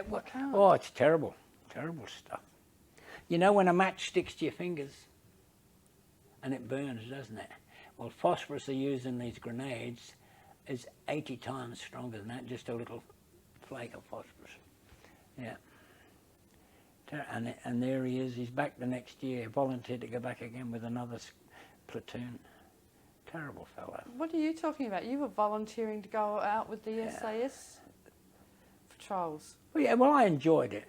Yeah, I think you're that well trained, you don't think about the danger. It's there, you know, and you do think about the danger, because anybody who thinks it's a walk in the park's an idiot. They're the people that get killed. You know, if they just stroll along and they still haven't got their wits about them. I stroll along, Youngie strolls along, we've still got our wits about us. Yeah. Yeah, it's, as I told you about the Yank, you know, the Yank film crew bloody threw themselves, and it was too late then. They were dead. You know, if the bullet had hit them, they were gone. But they hear the report, which comes up after the bullet. Was it an advantage for you when you went out on these SAS patrols to be a small, fit man, like you could keep very quiet, as opposed to someone who was very big and... Yeah, more. And I think being an athlete, I was very light on my feet. You know, you're ducking and weaving on a soccer ground, dribbling, but you're still looking at the ground, watching where you're walking. But you're quieter on your feet. Yeah, and a big bloke. Well, you know, sometimes their coordination, and if he's carrying an M60 machine gun, the poor bugger, he's got no chance of being quiet or being nice and gentle walking through the bush. And so just getting back to Vietnam, Clem, and Yeah. we've been talking about you going out on the patrols with the SAS. Did you also help set up ambushes with them? Did you? Oh, it's part of the ambush. Yeah, like I told you, that ambush we had when we were out at the fire support base at the Long High Hills. Yeah, Youngie was in there again. He's always there, the bugger.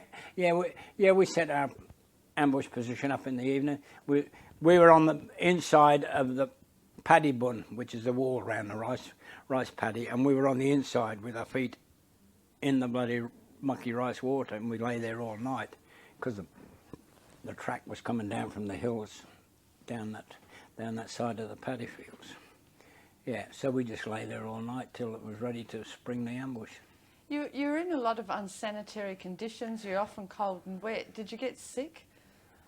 You know, I get a cold now. I think it might be due to my smoking and that spot on my lung, even though, you know, I've always been so fit. And now I get a cold at the drop of a hat. And my doctor, Dr. Blount, said, oh, don't worry. Now, I only had I was bringing blood up for 3 weeks. Every morning I was bringing blood up. And it wasn't just a little bit of blood out of your nose. It was a big clot of blood. But in Vietnam, you were relatively healthy? Yeah, because you were on the go all the while. And in those days, I was fit and healthy. But Youngie and I'd go out, 5-man patrol. You'd come to, you had, first thing you done on a patrol, you went out in the aircraft, the old Swiss plane that used to hardly move. You think it was going to fall out the sky. The Pilatus pilot. And when it turned over like that, you'd have a look at the bush where you'd pick a spot to bug out to, and you'd pick a spot where you wanted to be landed in the grid square. So down you'd come. Sorry, Clem, I just got a camera problem. Oh, terrible. No, it's all right, don't worry. Right. Ready to go? Yes. Yeah, so you'd pick a spot to be landed in, which you thought would be a good start-off point for your grid square. But you also had a bug-off point. In case you were sprung, you would go to that square, and that reference was given to the chopper mob, and they knew where to come. If you press the bug-out alarm, bang, they'd be right there. They go directly to that spot because they knew you were heading for it. But of a night, as you were ambling through the scrub doing your search, you always looked for a place to hutch you up at a night. So we always used to look for a bamboo clump, which would be a pig wallow. The pigs would go in there rooting around, getting the roots and that off the bamboo and leaving all their mess there. But we found the smell in there stopped Charlie from smelling us. And so we'd go in there, sit with our backs to each other, pour some water into your freeze-dry food, eat it stone cold. Couldn't have a smoke. And that was it. Then you couldn't even talk. You're just sitting back to back. And then at the designated time, the 4 of you could drop off, and first cab off the rank would start the 2-hour watch. And then first thing next morning, you were quick food again. Your bacon and eggs, throw a bit of water in it and eat it cold, and off you'd go. So you always made sure that you find the filthiest place to lie up of a night. And what was your purpose in being there? Was it to check any Viet Cong movement? Yeah, and sometimes you would lie in ambush for 5 days.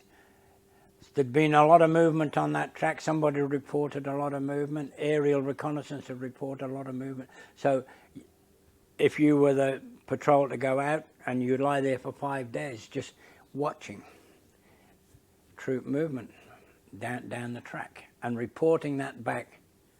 If a mob of them were there, well, you'd let them go, and then you would send back a signal to headquarters, and then headquarters would make up their mind whether they were going to act on it or not. So virtually, our main job in Vietnam was reconnaissance and information for headquarters.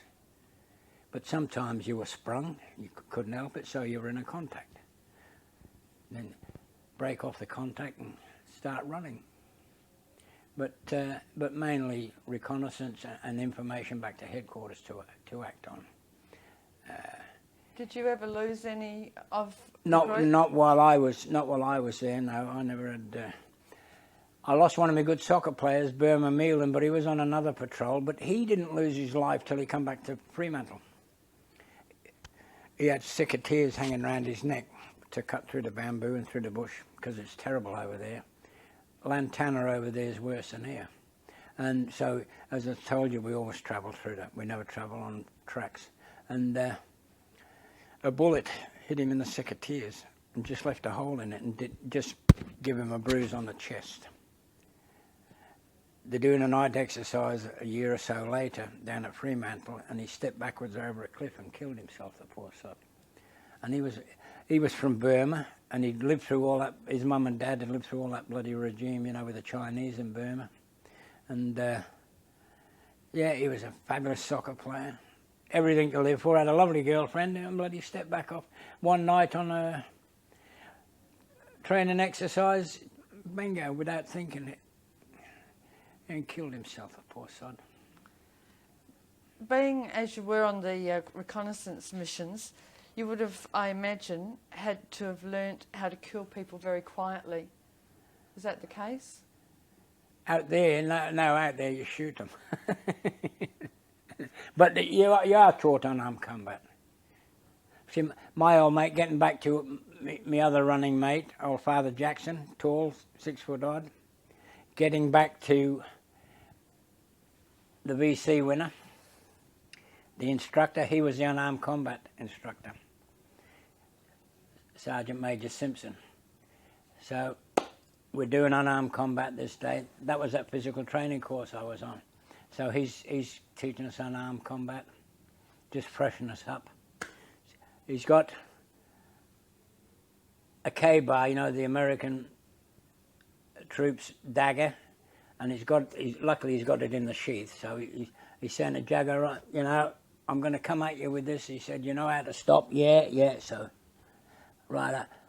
And at the last minute he throws a dagger in the other hand, and he hit Jacko up there and broke 3 ribs. Jacko's on the ground. Oh, that's not very nice. Boy, he was black and blue, the poor bugger. You'll remember that lesson. Yeah, he did, yeah. He said, you weren't supposed to change hands. He said, oh, you're going to say that to the enemy? Don't change hands, keep it in that hand. Yeah. Did you come quite close to the enemy at times? Yes, yeah. Yeah, we let them go past because there was only us. And so we let them go past and then send the information in. And could you smell them like they could smell you? Yeah. Oh, yeah, because half of them were doped up on opium and bloody smoking. They smoke it and all that bloody terrible stuff. But see, that they're like us when you're out in the bush. When I was with 3 Battalion, with Major Irwin and Youngie, when we were in 3 Battalion, in the first tour, we were out for 28 days doing a search of a couple of grid squares. And we got sprung, but we got sprung the right way. We cottoned onto them first, and our forward scout, he got mentioned in dispatches for his alertness because he was behind a tree, and he just looked round the corner and he could see the coming up the track. So he didn't muck about, he didn't shout out or nothing, he just raised his rifle and he killed this bloke stone dead. And then that's when all hell broke loose because he was forward scout for his mob. So they were debriefing him later on. You know, Major Irwin said, "What did you think about when you looked up and seen this enemy coming up the track?" He said, "Did you panic?" He said, "No, not really." He was a real broad Lancashire lad. "No, not really." He said, "I just put the rifle up to my shoulder and let him have one." And that was it. Survival. And he said, "Yeah, survival." He said, "But I was shaking like a leaf after I'd killed him." Yeah, yeah. Because I don't think, you know, I don't think any soldier gets any glory out of killing another person. But it's just survival for you, isn't it? Because if you don't kill him, he's going to kill you. Yeah. So I don't think you get no glory whatsoever. I can see why some poor buggers, they go to pieces, you know, they end up bloody screaming wrecks, don't they? Yeah. Why didn't you? I don't know. I think it's my casual approach to life. Because I survived Malta. Yeah. So You've been dodging bombs for a while, haven't you? Quite a while, since I was a nipper. Yeah, the Tiger in India. Yeah, it's amazing, isn't it? If your time's not up, it's not up. There's nothing you can do about it. Yeah, I think my mum brought me up to have a good positive outlook on life. You're a Christian, and nothing's going to happen to you. Yeah. And when you're ready to go, you'll go, and there's nothing you can do about it, son. I said, "Oh, thanks very much, Mum." It doesn't seem like much protection, does it? No, it doesn't, but I still say my prayers every night. Did you say them in Vietnam? Were there times when you were saying them? Oh, a yeah, lot? in a hurry. Yeah. But it is.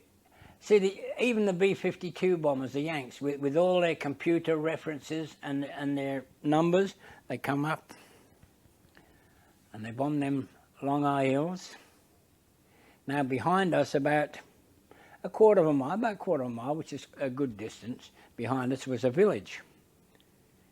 Big water hole there, and the buffaloes were all there drinking away in the evening, and somehow one of the B-52 bombs went astray and killed half the village buffaloes.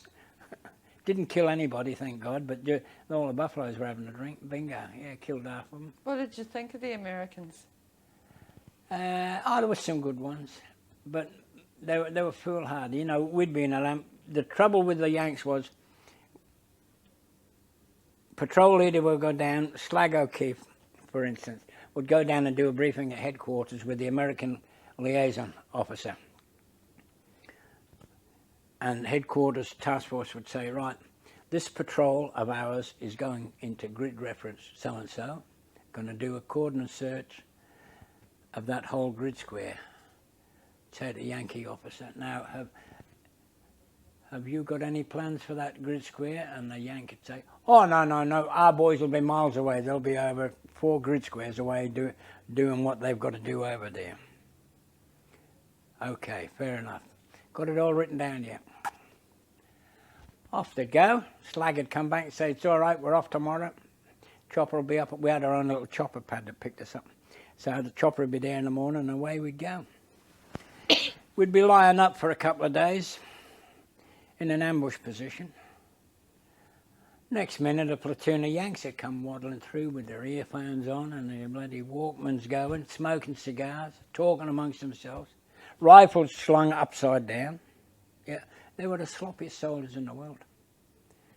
They looked real gung-ho in pictures. Yeah, so as soon as that happened, we had to abort the mission. You were compromised. Call a chopper and get us out of there. Yeah, we couldn't stay. Must have been very frustrating. It was frustrating, and this happened that many times it wasn't funny. Yeah. And they just didn't get it. No, they didn't. No, it was stupid. Because you couldn't move while they were going through because they'd have shot you. So you just had to put up with it. They'd trample the whole place down, chewing them Hershey bars and leaving the wrappers labeled. See, if we took anything out with us, we always had, even go to the toilet, you had one pouch on your haversack, your knapsack. You had one in there with a plastic bag, and that's where everything went. And you took it back to camp with, and it was burnt. You left nothing in the jungle. But see, you couldn't even, a Hershey bar wrapper, you couldn't wrap it dig a hole and put it in there, they'd find it. It's amazing how they could smell, you know, because we're fighting them in their environment. Yeah, so it was amazing.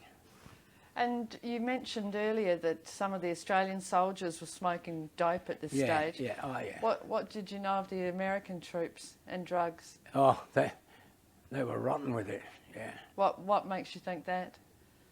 You could smell it on them. Yeah, you could smell the marijuana miles away. Yeah, walking through the scrub, you know, with a bloody smoke reefer hanging out their mouth, you know, bloody, yeah. But that's well known. That's gone down in history about their drug bloody habits over there. Yeah.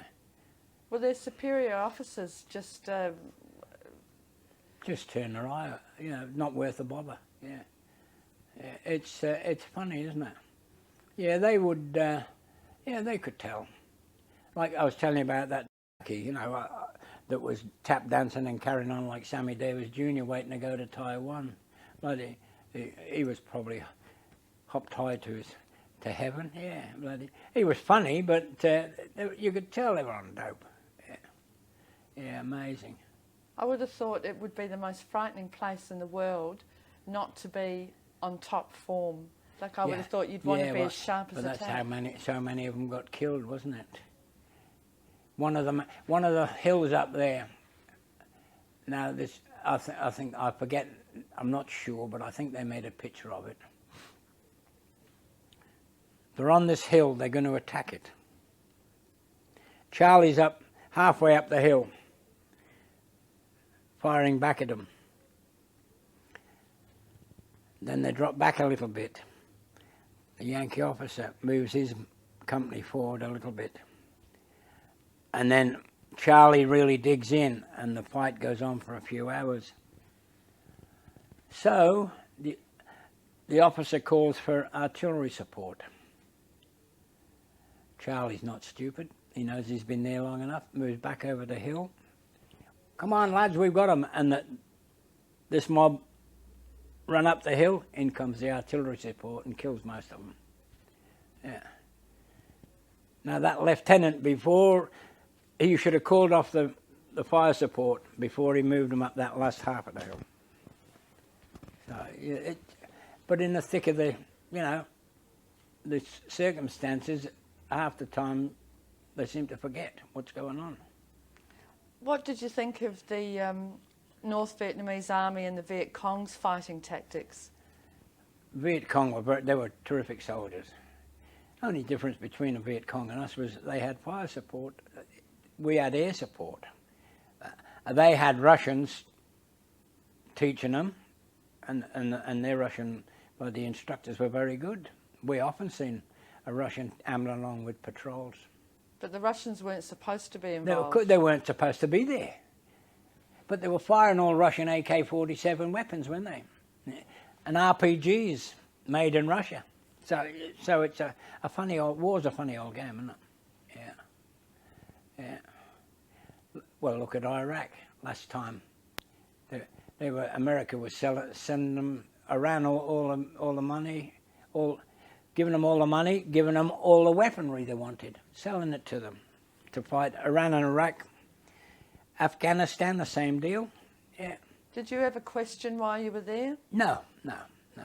I was in the army. I was doing as I was told. Yeah. And when you came home after that second tour, what sort of public response did you come back to? Do you remember? Well, it was a bit better than the first time. It was better than when I came home with 3 Battalion. What happened then? Oh, nothing happened to me, but a lot of the lads were getting a hard time off their friends and neighbours, you know, but I didn't belong to South Australia really, so, you know, nobody, I was in civvies and most of the people didn't know who I was, whether I'd been anywhere, which was a good thing. Yeah. And you weren't going to tell them? Definitely not, no. See, 3/4 of the people downstairs don't even know I've been in the army. Yeah, they don't believe it. Why don't you talk about it? No, why? It's part of history. Yeah, my soccer's part of history, but isn't it? But yeah. I don't know. War's not a thing to be generalised, is it? And glorified. Glorified. That's the word. Yeah, it's not. Not. Yeah. My dad never talked about the war. He just said it's a thing that had to be done. He said, I was in the army. You do as you're told. He said, good soldiers obey orders. Yeah. He said, whether you like it or not, that's a part of it. I suppose. The thinking may be that if people know the truth of what war is really like, then perhaps they'll think more carefully before they go into another one, but I'm not sure that it will change. No, I think it's like Northern Ireland, isn't it? You know, and my mum and dad, my mum having to go, religion, you've got trouble with the Asian countries, you've got religious fanatics. And you've got people that are even, well, that last blow up they've just had in Pakistan, 2 ladies, you know, willing to be bombers and blew themselves up. What for? It's amazing. Can't work it out. But then people could say to you, you're in some of the most dangerous places in the world. You could have been blown up at any time. What for? Well, I picked up, you know, you've heard of the butterfly bombs, haven't you? Oh, you can explain them. Yeah, well, a butterfly bomb's about as big as your fist, or a little smaller. And before they had, sometimes they wouldn't explode. They come out the aeroplane and the casing opens up and thousands of these little butterfly bombs come out. They're butterfly bombs now because the Yanks put wings on them and an anti-lifting device. If they didn't explode when they hit the ground, you'd oh, boom, blow your hand off or kill you as well. Now, I picked 2 of them up in Vietnam through stupidity. We're out on patrol, and we'd stopped. We found a staging camp, so we stopped to blow it up. And there's 2 butterfly bombs without the butterflies on. These were the early editions, and I was lucky they were the early editions because they didn't explode. And we had a Pioneer with us and 2 sniffer dogs, 2 black Labradors. They were beautiful. And, yeah, so Youngie said, what do you got there? I said, I don't know. He said, put the bloody things down. He said, they could explode. So he said, gently, so I put them down. So the Pioneer that was with us, we were doing tunnel searches. In these camps, you've got to search the tunnels as well because they could be hiding in there. And after you've gone, they come out. So put them down. Youngie goes and gets the Pioneer and he comes back. Looks at him, he said, right, I'll leave it with me. So he set a plastic explosive around him, put the explosive that charged the pen in, pressed it, and we moved away. 3 minutes later, up it went, and it left a nice old hole in the ground. But if that had butterflies on it and an anti-lifting device, I probably wouldn't be here talking to you.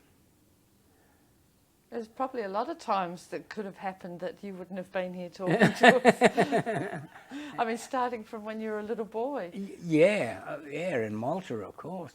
Yeah, poor bugger. Yeah, who's going to be the head of the car, missus? Yes, shocking, isn't it?